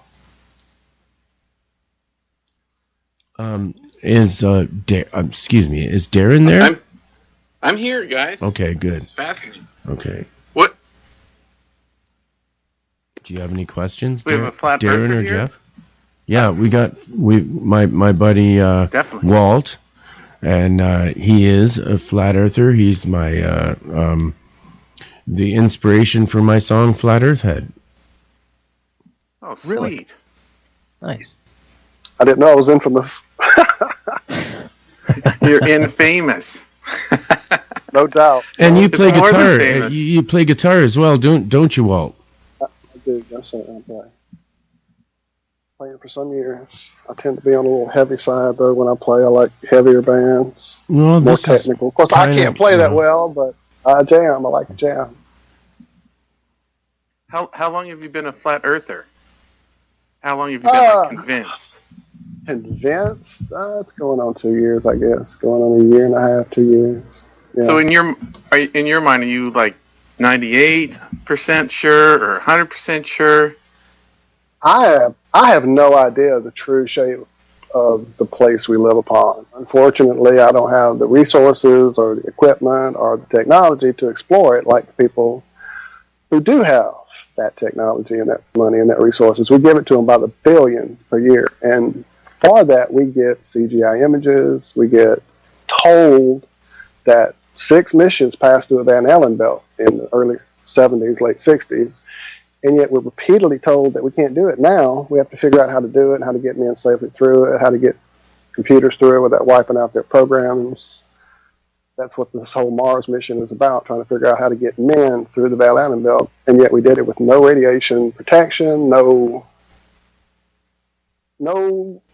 to account for it at that time. In fact, at that time it had not been discovered, but they passed through it, no problem. So, and then, this is coming from someone who was a NASA buff. I had figures, I had models, I built all the LEMs, I built all the rockets. And as a 4-year-old watching these things, 3-year-old, it was one thing to see it, but as a going back and watching it now, it just doesn't ring true. Okay, well, let's go forward to, the shuttle. Let's go forward to the ISS. I keep hearing music. I'm sorry. I don't think that should actually bleed through to the show, but that's just I me. heard it in my earphones. I thought maybe. Oh yeah, you're gonna hear it. Commercial break is happening. I'm tuning up because I'm gonna play it for you. Yeah, man. I spent probably 2 months convinced that I was going to see, and I would find some way to. Wolfman. Yeah, man. Wait, I can't hear him. I want to hear him. Yeah. You're bleeding through loud. I can hardly hear myself talk. I don't know how it's set up, but. I stopped. Oh, you know what? I'll let you guys talk for a sec. I'll take my guitar in the other room and I'll tune it there. Okay. And then I'll be right back. But I'll be able to hear you guys. What's the one thing that made you convinced? I hear there's a lot of theories that really convince people. It's just the fact that, when I went out on the beach, knowing from working on them that the rigs are out there 18 miles offshore, and I looked out there and I could see them, and it was like, okay, let's do the math. So I pulled it out, and it's 8 inches per mile squared. Well, that's, over 150 miles over the horizon line that it should be, and I'm seeing it with the naked eye. When you pull out a telescope or a binocular or a good zoom lens, and it's right there in your face, and yet it should be 150 feet plus below the curvature that is given as the formula. Now, the guys I'm in on the show with that we do it together, they've all looked at the math curve formula, the curve formula for the curvature, and they're working on trying to figure out what it would really be, because it only works to a quarter of the globe. After a quarter of the globe, you would actually be going back around the curve with the math, and that doesn't work out. It only works out, like I said, to a quarter of the globe. So, like, these guys, they're way more into the physics than I am. I was more the sky watcher, the astronomer. My questions in school, when I had the professors giving me the bad grades for all these questions I didn't answer correctly, were, and when I say correctly, my questions were always asking them questions. I would give them their answer, but then I would go, okay, well, so if aphelion is this, then how does the Earth, which is now being told about the universe by the sun? Because when I was in elementary learning all this stuff, the solar system was like a plane. Everything all kind of twirled around a flat plane. It didn't turn into this vortex being pulled through the universe until later. When that change took place and they started presenting that model in college, like, okay, well, if that's how it works, then gravity has to have an equal force. When we're coming around this thing that is accelerating away from us and pulling us toward it, then when we get around in front of it, there has to be a force that's either slowing us down or slowing it down. And then when we get around on the other side, we have to have another force that accelerates us away. Just go driving in a car and throw a ball in front of you, and you'll see what I'm talking about. We have wind. One time you said to me when you were like a young child, and you were trying to stick water onto a beach ball. Right. And you just said this just doesn't work, and there's no way that the Earth, and you come up with this when you were very young. You take a wet towel and spin it around over your head, and water goes flying everywhere. But the ball spins at 1,000 miles an hour, and it stays on. And I know, okay, so then it's gravity that does that. Okay, so the same gravity that holds metric tonnages of water to a spinning ball, perfectly level in every direction when you're on the water, by the way, but it's holding this metric tonnages of water to a ball.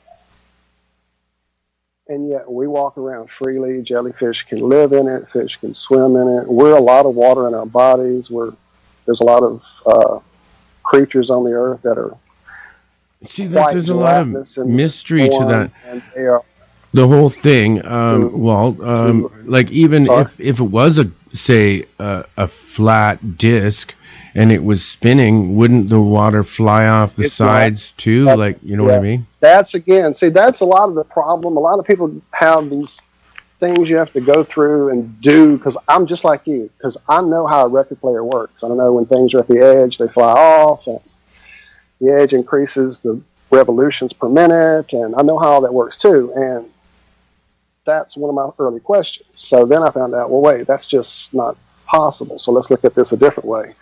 Turns out that when you do the research, the true models of the flat Earth that have been actually around for thousands and thousands of years are a still Earth. It doesn't move. It doesn't spin. It actually isn't floating in an infinite void anywhere. There's no space. There's no vacuum. There's what's underneath it?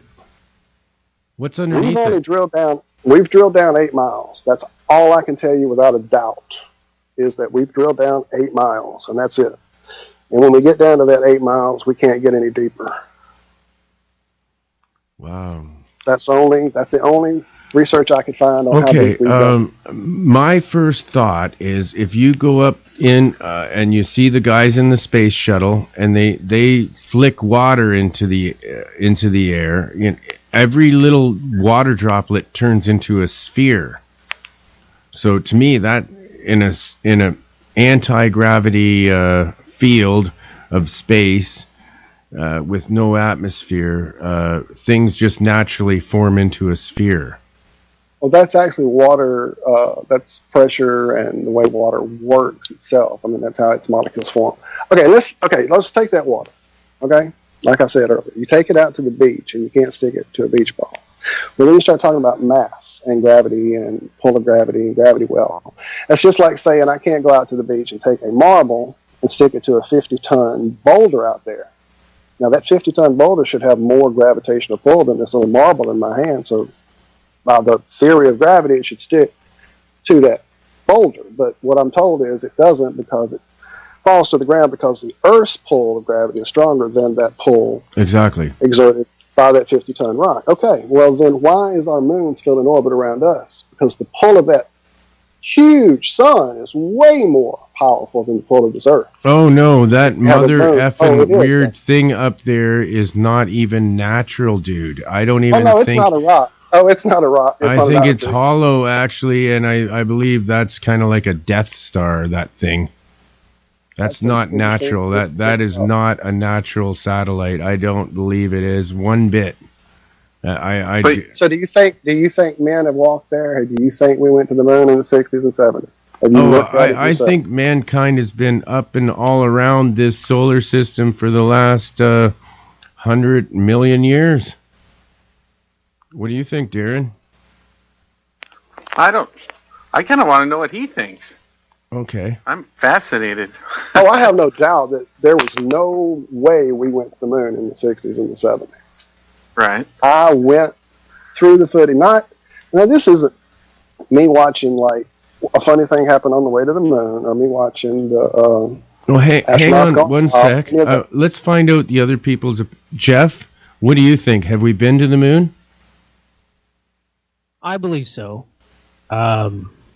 I just got I got a couple few, I guess, scientific questions. In reference to an Earth being round versus flat, using a compass that detects the North Pole, how would you explain the needle continuing to point north, in relation to where you are moving with, a flat Earth versus a spherical Earth?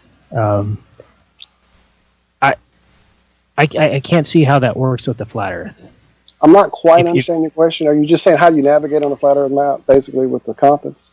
Well, if you're in California, if you have a compass, and you let's say the Earth is spherical, and you fly around that Earth at the equator, and you continue to fly around, the compass is going to point to that north, and it's going to continue. So let's say you're flying in a counterclockwise direction, and then you continue to fly. The compass stays to your left, or it's pointing up toward the north, and you continue to fly. And when you hit a full 360, doesn't that in itself prove that you've gone around a spherical object just using basic physics? Exactly, I understand that completely. That's the theory that we all based around Earth on back, when we were told that's what Columbus was trying to prove, etc. Well, the reason the compass point North Pole is magnetic, and a compass is designed to react to that magnetism, that magnetic pull. So let's take the flat Earth, quote unquote. Now, when I say that, the reason is I have a lot of problems with what is typically touted as the flat Earth map. There's lots of problems with it. It doesn't work for me in lots of reasons. Size-wise, comparison-wise, the sun would have to move faster in the southern plane, things like that. That's why I'm saying we don't know. We just know that what we're given as the ball proof isn't proof. Back to the thing about the magnetic North Pole. So let's take that record you were talking about earlier, the record, and your hole in the middle of the LP in the record is North Pole. Okay? So the magnetic compass always points to that North Pole. So now you're out on the record at like track 6. You're on the equator. And you're headed west, which in relation to that North Pole compass point, hole is to the right. I'm sorry, to the left. So now you're going in a circle around that record to the left, constantly going to the west, with that needle always showing you that north is pointing north. And all you do is make a big circle following the equatorial line that goes around they say. Now, again, I have problems with that because the map that they tout as the flat Earth map doesn't work size-wise. Some of the continents don't work relationship-wise to what we've been given with measurements, and if you coordinate it with like airports, sometimes it doesn't line up. And so that's why we have many people working on maps. There's a guy right now using AutoCAD, which is like the program they use. I don't know if you guys probably know what that is, but it's a very high quality vector program they use to render basically anything, mathematical equations, NASA formulas, physics problems, whatever. You can do the whole Earth in it, put atmosphere on it. I mean, you can do just about anything with this thing. And they're trying to work out this map and trying to figure out what the actual sizes are, what the actual shape is. But just for many reasons, as like I said, we can go on this for many hours. Well, I have a question. Yes. What shape do you believe the Earth is? Is it like a pancake then, or? No. I've gone, the disc idea, the fact of there being a disc at all is over for me. I was done with that really early into this because, as you said, a disc, even with an ice wall, even with something, a ring of ice, which is what the theory was they were going with at the time that people were talking about all this, wouldn't be able to hold seas in. We just, I see oceans. I've seen how dynamic they are. I see the waves. I see the tides. There's just nowhere that's going to be held and floating around somewhere. Because as being a space fan, a NASA fan, that was the hardest thing for me to figure out is what is space? How does space work? If we're not a disc, if we're not a floating pancake, if we're not a spinning record, what are we? So I started looking into ancient cosmologies and trying to figure out what some of the old ideas were. And I found some ideas of an infinite plane. And essentially that's the one that seems to work with many of these new maps that have been uncovered. Someone found a 10,000-year-old Tibetan map in Honolulu, Hawaii just a few months back. And it essentially shows in the flat Earth map, it's the azimuthal equidistant projection map, which is essentially the globe squished down from the North Pole outward.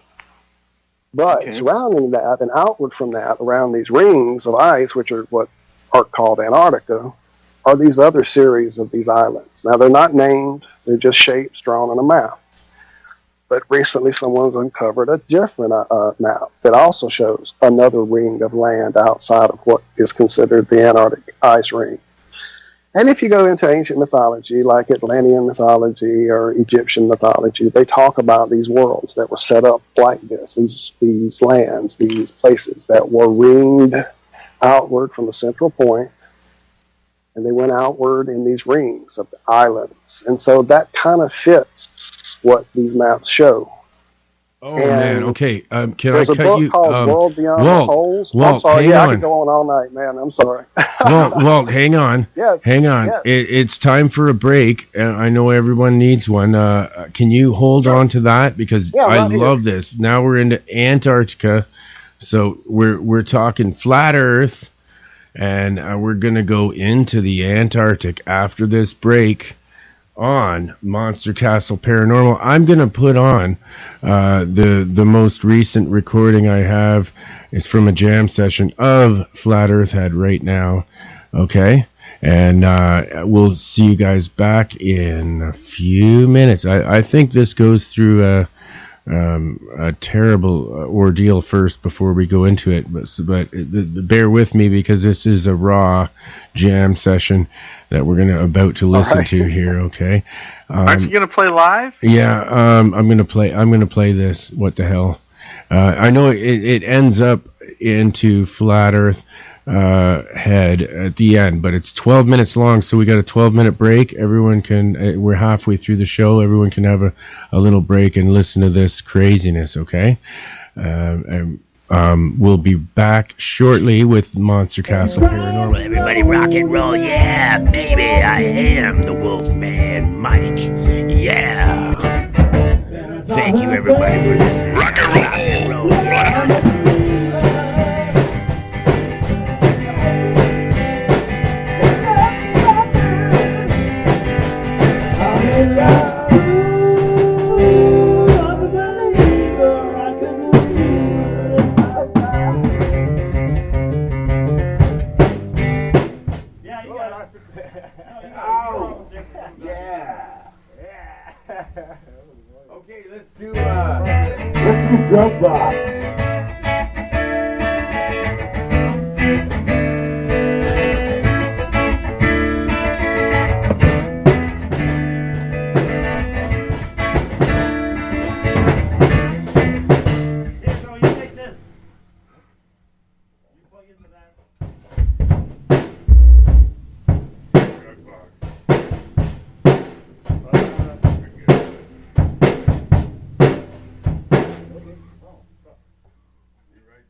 Hey, oh, wait, where you go?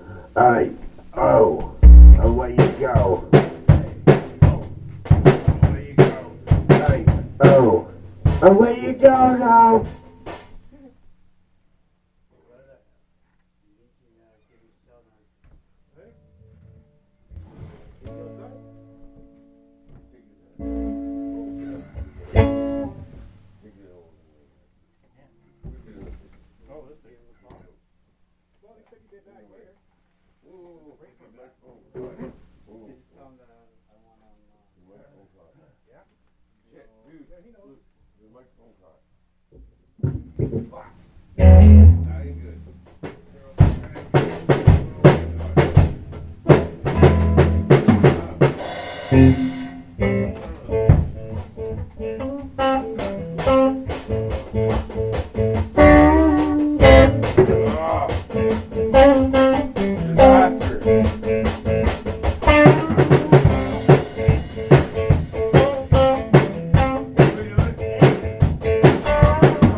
You're up all the way. You got to bring it up on the border on the.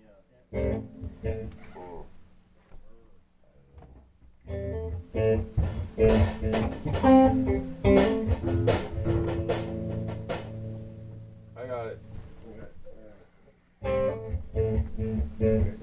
What are we playing? In A. No, I want another song. What's that? It's fine. I didn't see. Okay, all right. I don't. You got some words for it? D7. You got words for it? Yeah, I got okay. it all. All right. Okay, words for it. Good. Hang on. Wait a minute. Shit. Okay. How do I do that? I gotta press play on here. Fuck. Just play it. Just play it. All right. Look, we gotta practice anyway.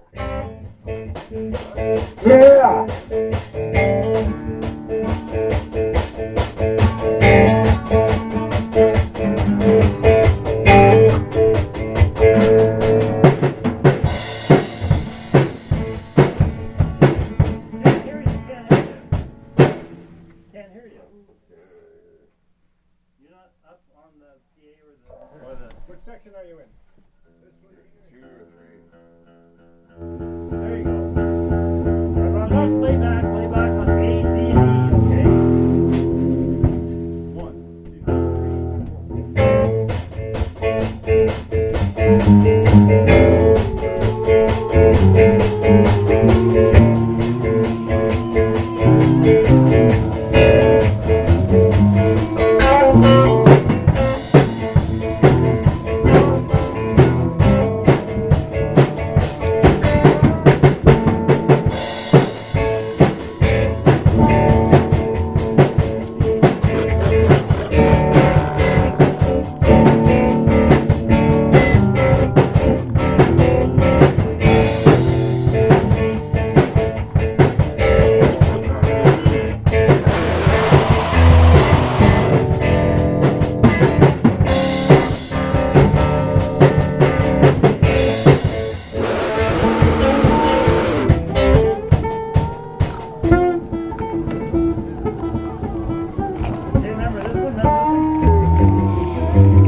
Wow, the song is in the quite a better version I heard.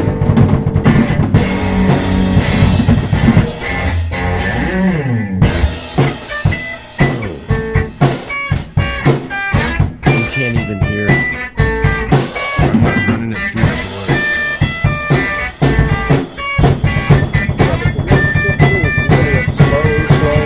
On page 86 part, Yeah. slow, it's one of the rocking versions. This Oh, is that's more awesome. heavier.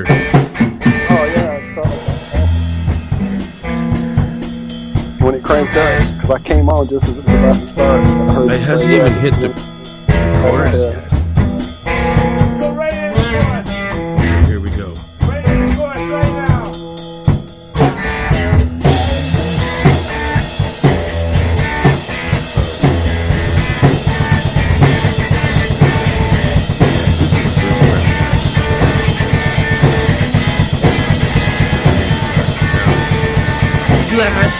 Head, don't you have nowhere else to vent your torment? Flat Earth head, you know they've lied to you.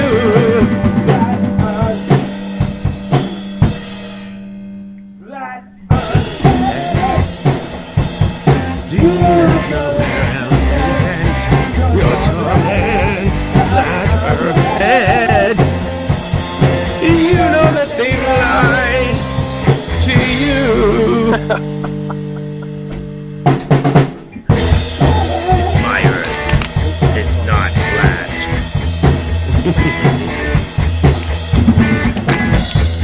Forget about Wolfman David Bowie hybrid.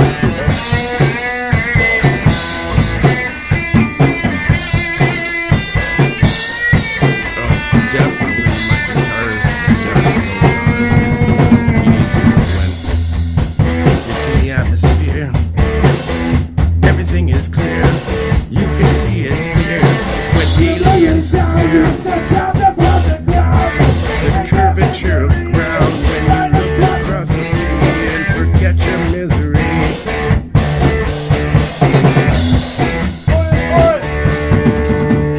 Flat head.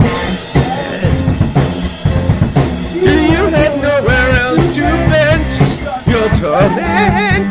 Flat Earth head. You know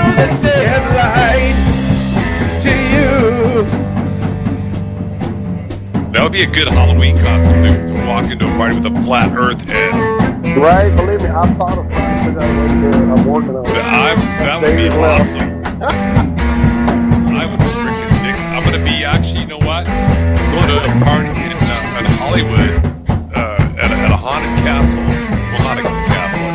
I should say that. A haunted house. I'm a lady with a bangers.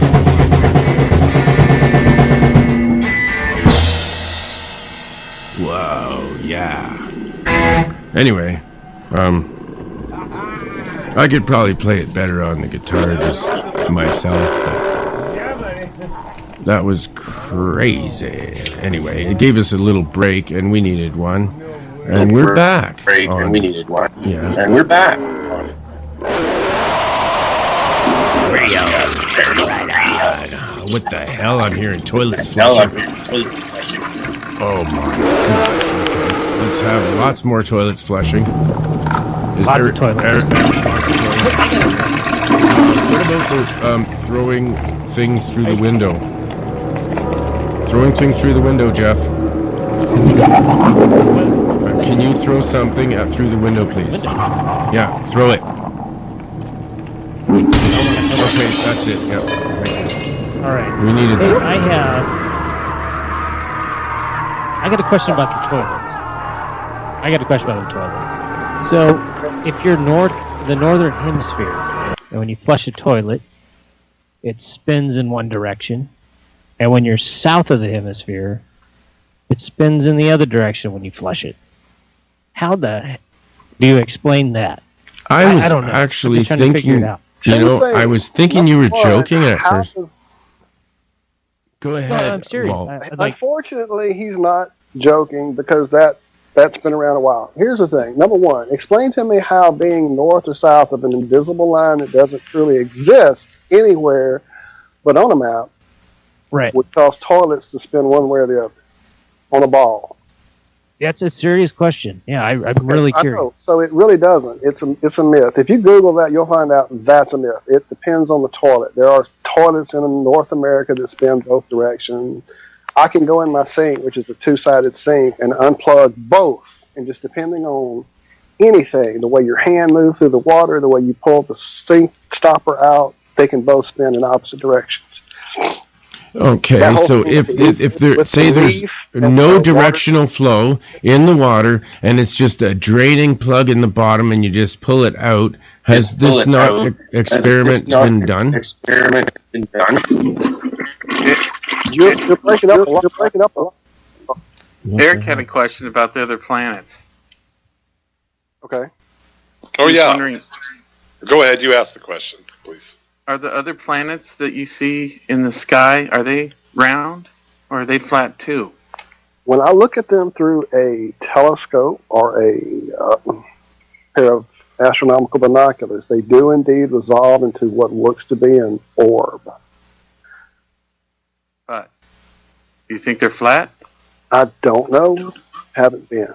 But I will tell you this. When I look at Venus and when I look at Jupiter with the naked eye, which you can see with the naked eye from certain elevations on very clear nights, they do not resolve into an orb.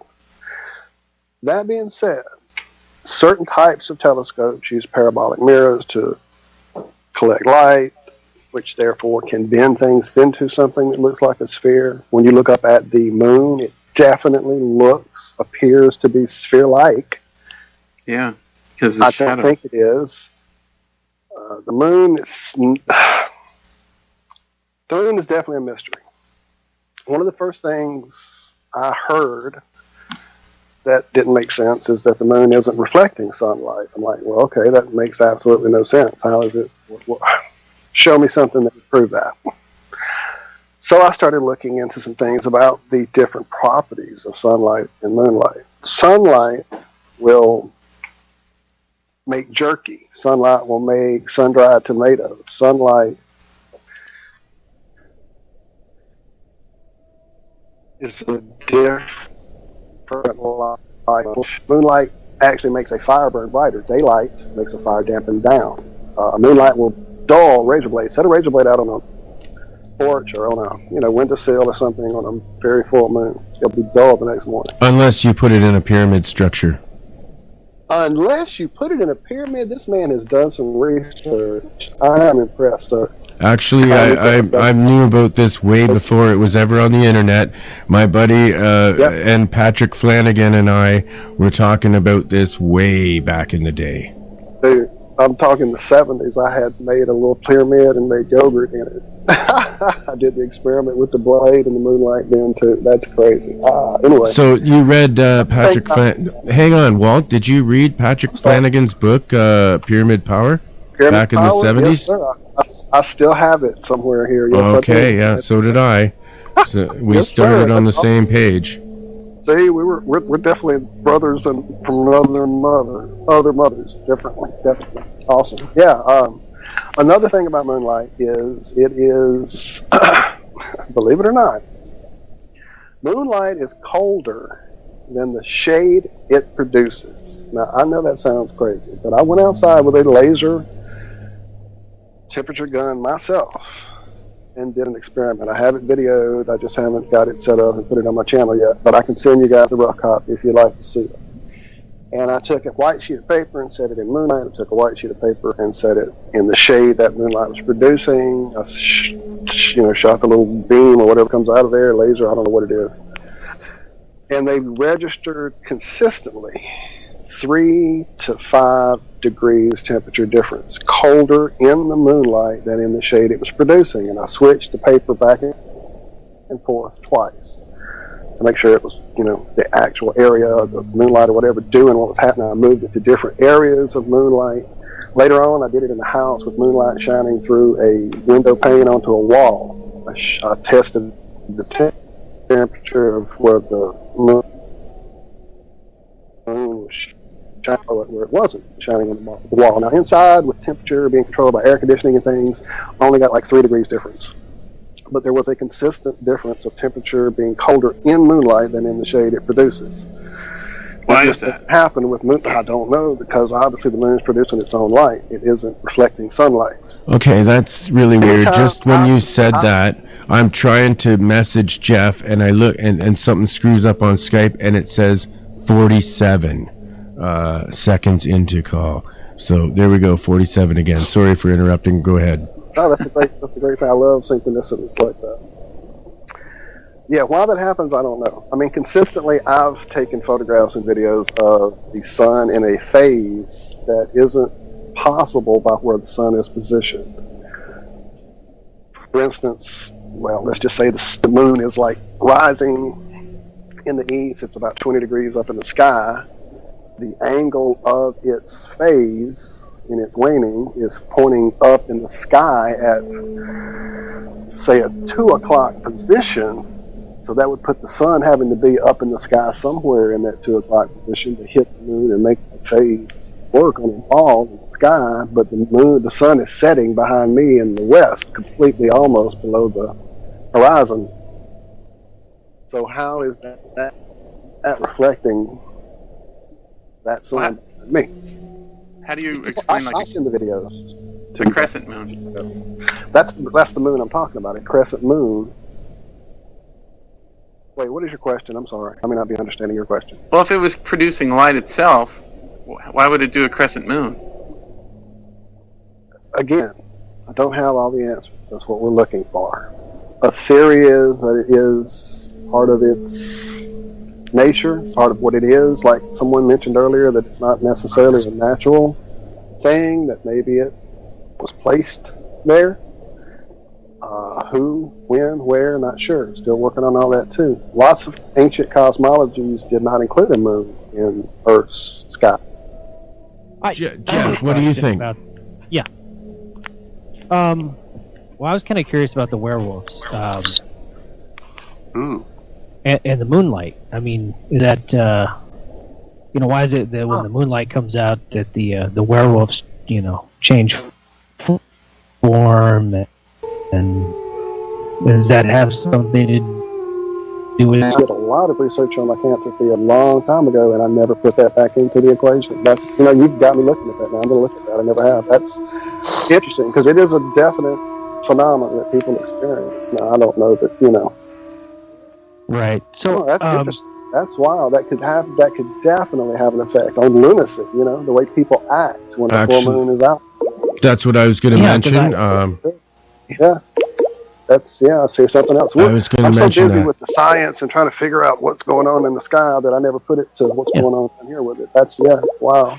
Right. Yeah, So a few nights out of the week, I work in the emergency room, and you know, we always look for trends because, you know, full moons or new moons, and you know, we get like an influx of people, and you know, they have these ailments and accidents. And, yes, sir. I know she told me the same thing growing up. Yep. And you know, and sometimes it coincides, sometimes it doesn't. But more often than not, you're going to see a lot more stuff happening when there's a new moon and there's no moonlight out. So I'm just wondering if you have an opinion on that.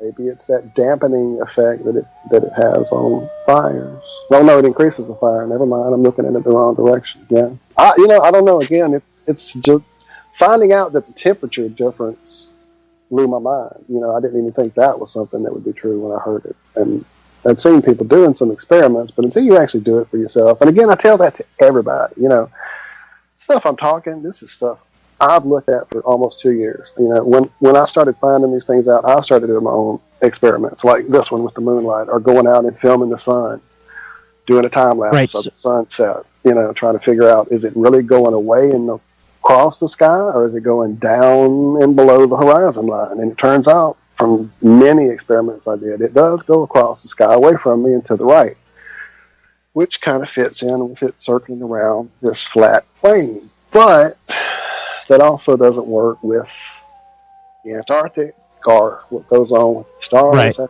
south area. So what about There's lots of questions we're working on, Tess. What about this geosynchronous orbit of the moon, or the, you know, this theory that the moon is locked on and we only see one face and it doesn't rotate? You know, what do you think about that? Rotate. It's just the rotate is such that its rotation is in sync with us in such a way that its face always faces us. Now that's its orbit in relation to us facing us. It actually wheels across the sky through the night. So is the moon a sphere, or is it flat, or is it not a sphere? If I was to put a shape to it, and this, I know it's going to sound silly, but I was walking through a hobby store recently, and there's this thing called Uncle Milton's Moon in Your Room. Have you seen it, perhaps? I have not. Okay, it's a night light, basically, you stick on the wall. It's shaped like... oh, I know, take a classic UFO. That's what it's shaped like. Rounded edges. Okay. Like a cornea lens of an eye, maybe. You know what I'm saying? Right. So it has rounded edges. So the shapes of a little bit of quote-unquote crater. A little bit of background about myself. I did help publish an astronomy textbook. So I have a little understanding of how astronomy works, as well as I used to fly when I was in the Marine Corps. So, you know, filing flight plans and flying from point A to point B. Right.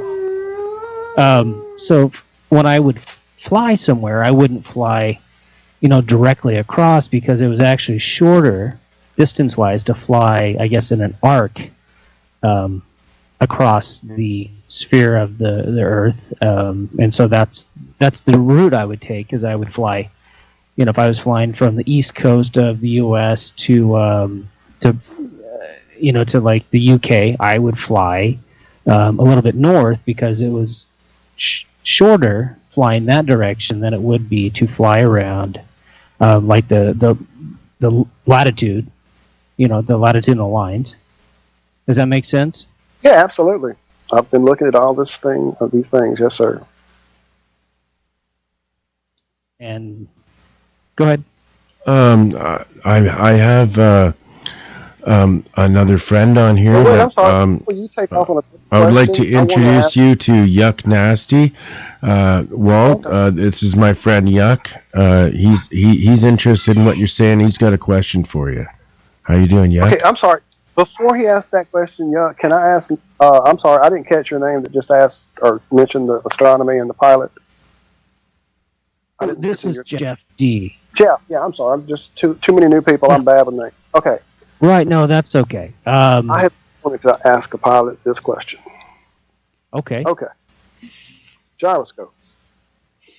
Rigidity in space. Okay. A gyroscope, does it not, when you spin it up, stay in rigid position, locked into where it started its spin up? In other words, if you took it from where it is around quarter way of the globe, it would then go from being horizontal to the globe to being, to being vertical to the globe to being horizontal to the globe in its relation to its XY axis.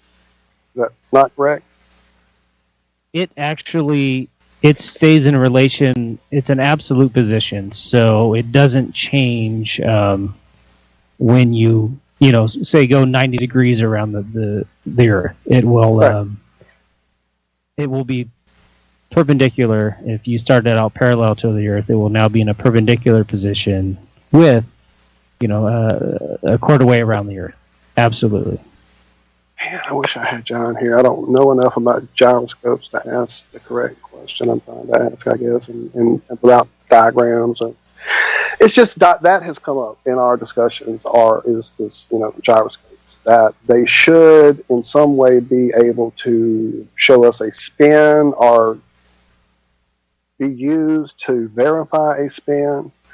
Because so far, no experiment to prove the spin of the Earth has succeeded. The Planck probes were launched. 3 different probes were launched by Max Planck, which came back showing no movement to the Earth, which then prompted Einstein to write the theory of relativity, showing that that's why these stars weren't showing movement in relation to the Earth, because they were so far away. And then the Ares failure, he tried to do it with water in a telescope. Water should slow down the photons of the light in relation to the spin, and it didn't happen. It didn't show any spin. Numerous times, experiments to show the spin of the Earth haven't shown the spin. And so one of my friends is trying to do an experiment with a gyroscope. So far, he had it going for 6 hours on some graph paper with some, measurements and lines that would mean more to you being a pilot, because he knows more about, like I said, the navigation side of this than I do. Maybe we should get you on our show one day, sir, if that would be all right. That would be awesome to have you. Wow. Just- okay. Yeah, that sounds good. Okay, guys. All right, so back talking to about spin. I don't know how to ask the question, so sorry it wasn't a good question to interrupt meeting the new guy. Yuck, how you doing? Sorry to interrupt. Yeah, Yuck. Can you bring us into a break? And maybe, do you got anything crazy you could sing for us? Maybe we could sing a song together, you and I, for the break. All right, hold on, my microphone.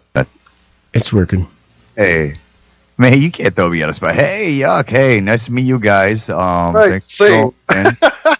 man. Hey, thanks Look, he just wants to throw me to start singing songs for you guys I'm too. joking. No, I know you have a question. Go ahead. I know you have a question. It is break time, but let's let Yuck have his question because he's been waiting a long time here.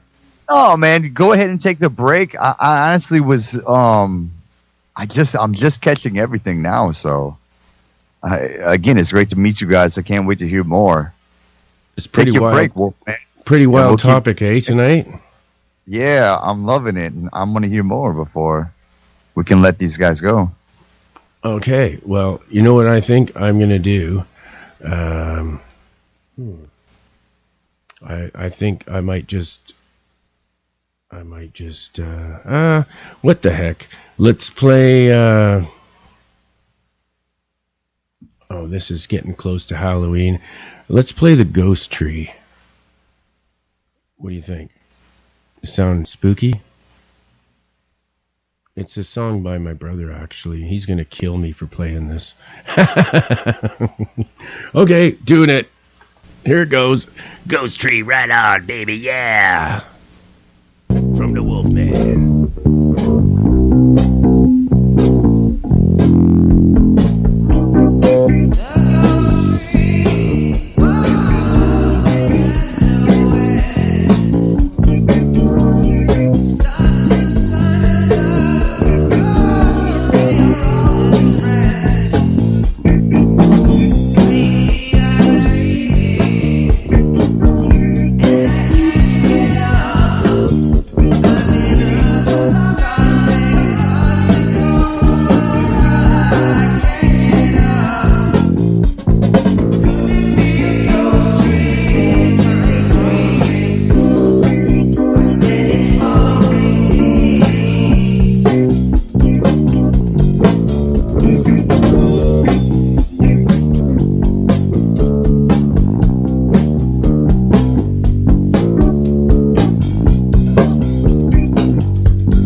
back on the air. So, yeah, you say you only have a few more minutes with us?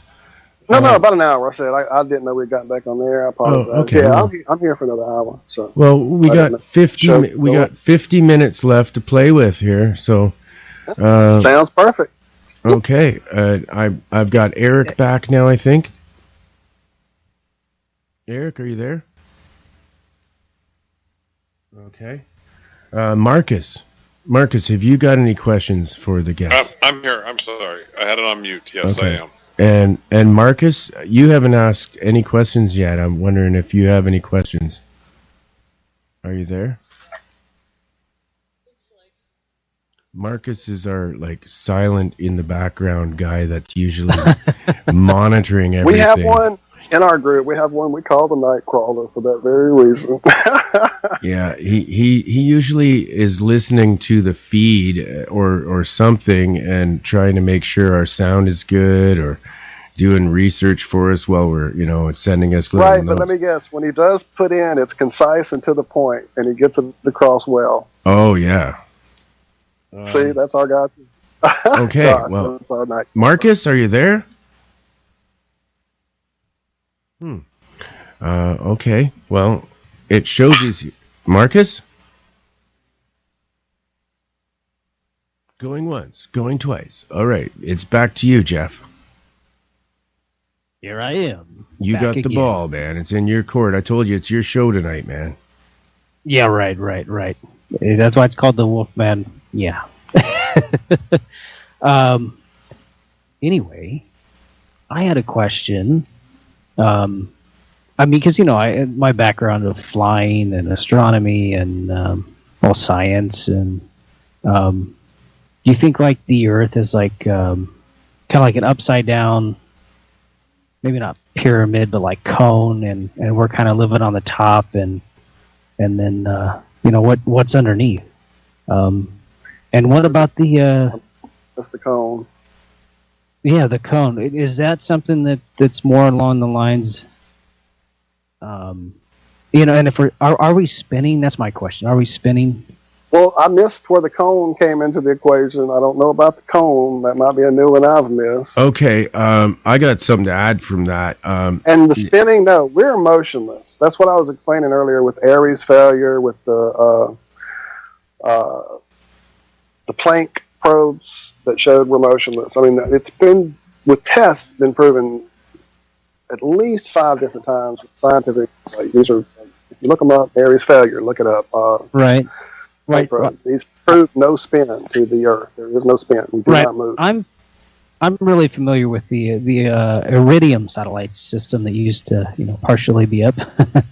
I use those for communication as well as some other our GPS satellites. How do satellites fit into the picture? How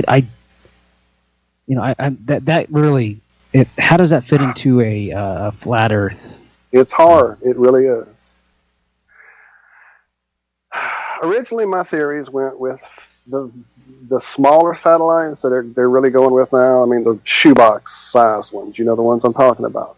That's my theory at early into this, that there's some type of an because electromagnetism is a big part of the model we're working with.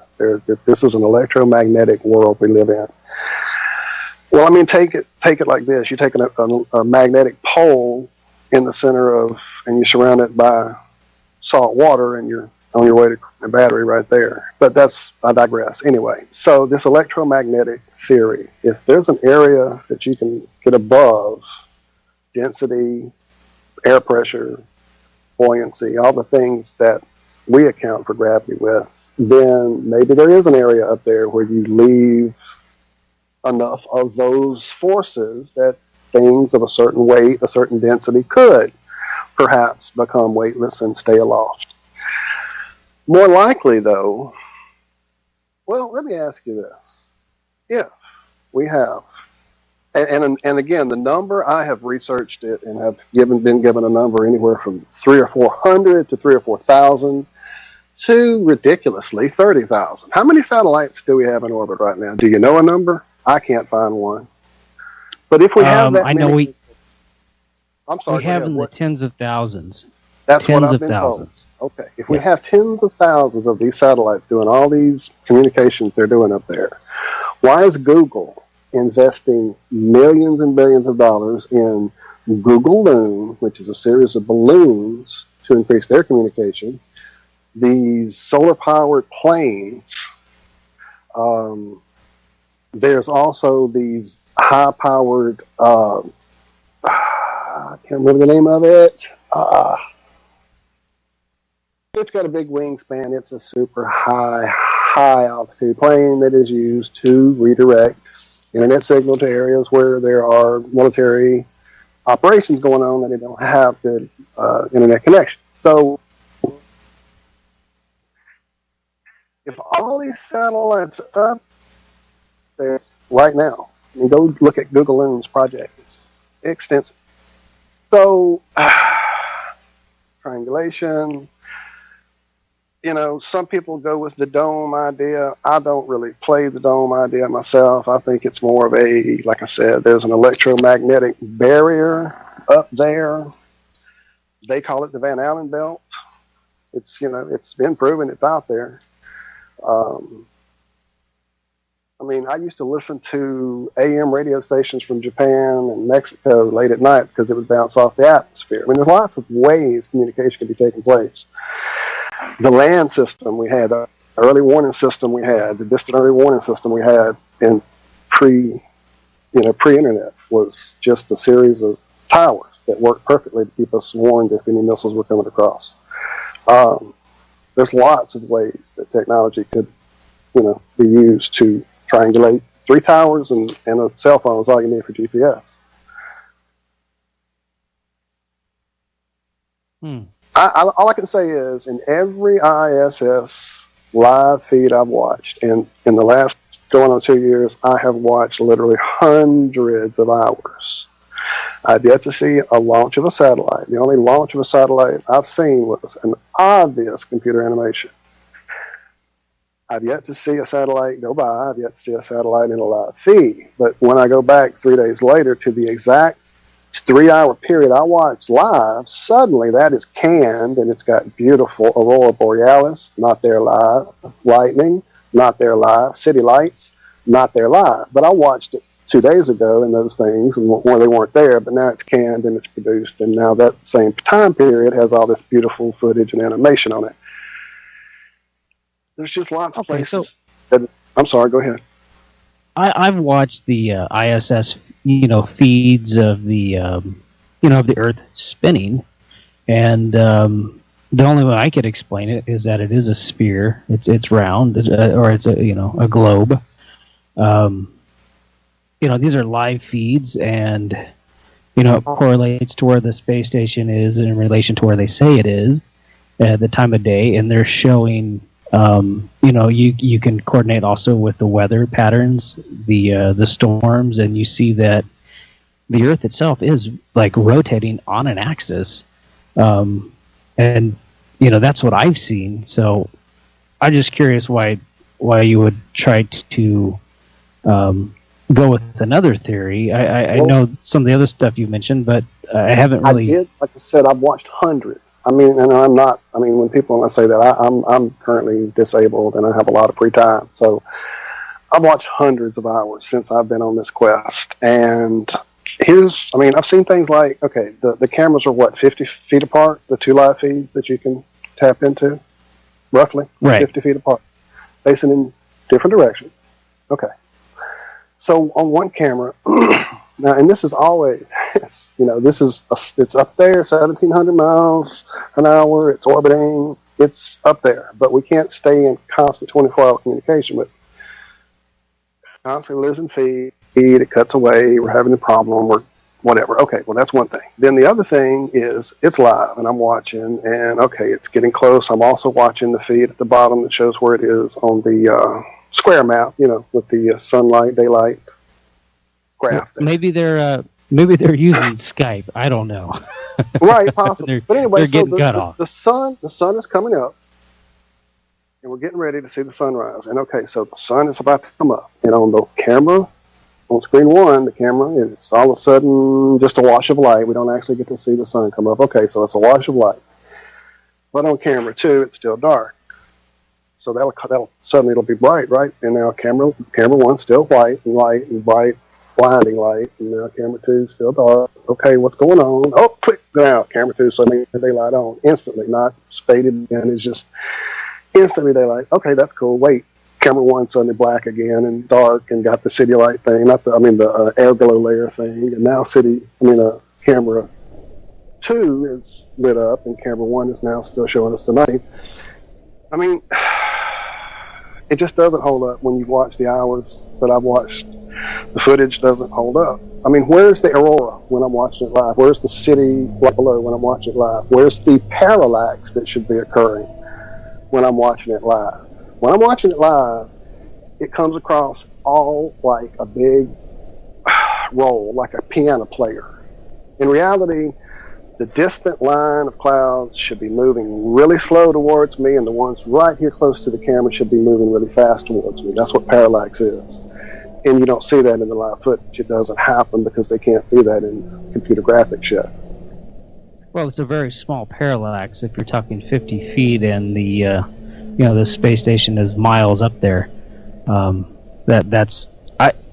talking That's parallax really from the corner of from the distant edge of the Earth, from the cloud layer that's at the corner of the horizon line that's looking away into the distance. From that bay of clouds out there in the distance, it shouldn't be moving the same speed as this bay of clouds right here that's about to pass under the ISS. Parallax requires that the clouds in front of the camera that are about to passing under it should move at a faster speed than the clouds that are coming towards the camera from the distant horizon line. That's parallax. That's what that is. And it doesn't do that on the ISS feed. If you watch it, it's all moving the same exact speed all the time, constantly.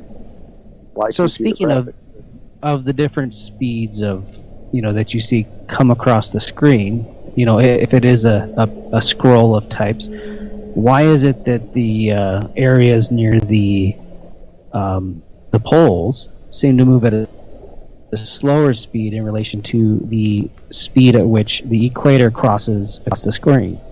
I haven't seen how does ISS though, not the live feed. That's a good question. I mean, if you show it to me, if you show it to me, I'll be glad to observe it. Okay. I just haven't seen it happen. I've got one for you guys. One time it was about 1996, and I observed some kind of phenomenon, and this was in Aylmer, Ontario, and that's near Tillsonburg. I don't know if you ever heard the Stompin' Tom Connors song about Tillsonburg. My back still hurts when I hear that word, but it's about tobacco, but it's a tobacco area. So anyway, what I saw was it was rings coming up from the horizon all the way around and going straight up towards the middle of the sky. Really bizarre. I think and I've seen the Northern Lights before, and it was very similar to this, but I'm not sure if it was a solar flare that was hitting the atmosphere, but I saw rings from 360 degrees around me, and then the rings were like almost like a Jacob's ladder, going straight up towards the middle of the sky overhead. That's amazing. Yeah. I've seen the pictures of what you're talking about. Yeah, I was watching this phenomenon, and it's amazing how other people don't notice things like this. And I'm standing there just spellbound, and people are just walking by me on the street, and I'm like, don't you guys freaking see that, man? Look what's going on here. Look, and you could see this above the light from the street lights, like it was that bright and noticeable, like. And I'm just every light source was doing it, or just like the sun itself? No, it was coming like a circle, like a ring, like almost like a smoke ring, from 360 degrees around me, going straight up and smaller till it reached a peak, the center right above my head, and then disappeared, and then another ring would come up. And it was glowing rings of smoky light that was going up and up and up. And I don't really know what it was. The only thing I could say, possibly Northern Lights, or I think that it was possibly a solar flare that was hitting the atmosphere and causing this. But it was kind of like I've seen Northern Lights before in the same area around the same time, and it doesn't usually come that far south because this is southern Ontario. But well, speaking of the north area, do you notice where I'm not sure how far north you are. Well, let me give you my experience. I live in the south. I'm sure you picked that up from my accent. Where I'm at, sunset's 8:30ish. It gets dark by 9. Sun rises 7:30 in the morning. We have dark all night long. So I went up north to Oregon for about 3 months. And while I was there, the sun would set about 10:30ish. It would stay glowing in the west way until like 11:30, 12 o'clock. And then it would finally get dark. And then within like 2 hours, 3 hours, by 3:30, I'm seeing dawn in the east, which doesn't happen in the south. So I'm looking at the area. I'm trying to figure out, why am I seeing this here, especially in these mountains? You would think I would see less sunlight in mountains than I would in a flat area where I live. I'm wide open. I should be able to see the sun everywhere. But it just didn't work until I started looking at the idea of maybe the sun, does circle around. And so if you're further north, then you're closer to where it's going to go around there to the swing around to the west, I guess you could say, west. And then as it comes back around again, being further north, you're going to catch it. I don't know, like I said, just trying to make it work out. Do you see it that way? Do you see a lot of light in the sky, dark, after dark, and then early morning? It sounds like you're further east than Oregon. It sounds like you're more to the east side of Canada. I'm right beside Lake Erie, above Lake Ontario. I'm more east, so like it's Eastern Standard Time here. So what time do you? But how long you can go a lot sunlight? further east, than I am, like Quebec, and then you're New Brunswick and Nova Scotia and Prince Edward Island, and Newfoundland.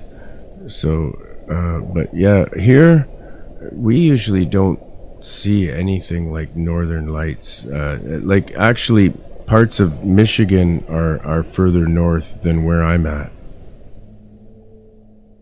Well, I don't think this had anything really to do with the Northern Lights per se. This just was strictly sunlight still being observable till like 11:30 at night sometimes, and then coming up 3:30 in the morning. Oh yeah, I think that's probably a reflection of the clouds, and it reflects in it depending on the conditions of the atmosphere. Light Possibly. can reflect back off the clouds and then back down to the earth. And a lot of times it's city lights that's doing that, and not the sun. I think that's just city lights bouncing off the clouds and back down. That's what I would guess. And it looks kind of orange. Oh no, this was definitely sunset and sunrise. I'm quite man. I've been looking at the sky since I was, literally at least 2 when I watched the. First I don't know. one. I'm puzzled by this. Jeff, you got anything on that? No, nothing on that. Sorry. Okay. They say there that's how it is. I mean, they're used to that. They're used to it there up in the northeast. The northwest. Sorry, I was wondering about the northeast. If you go far enough north, I know that they have like how do you explain that the sunlight, like if you keep going north, then they get like 9 days of light and then 9 days of dark. Like Right. With the flat Earth theory, how would you explain that? Wait, you mean 9 days back to back, and then 9 days Yeah, back to back yeah. to dark? I thought it was months on end of light. Yeah, and months actually, on I end of think it dark. is months on end, but It is. yeah. It's months. Yeah, The I don't know how you- northern 24-hour sun thing is definitely consistent with a North Pole being in the center of a flat Earth and the sun going around. As it moves on its track towards the center for the time of summer, which is when it happens for that time of the year, then it's closer to the North Pole, going closer around it, and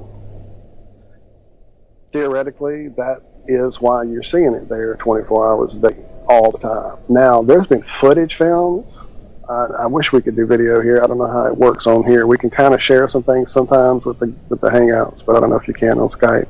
Yeah, definitely you There's can, footage, and we can. If you send me something on Skype, I can post it on our hashtag 47Talk chat room and our Well, Facebook. it's and basically stuff too, it's classic footage of the sun, and it's kind of like just going around and around the sky. The camera follows it over I think he said it took like 2 days, 3 days to film it.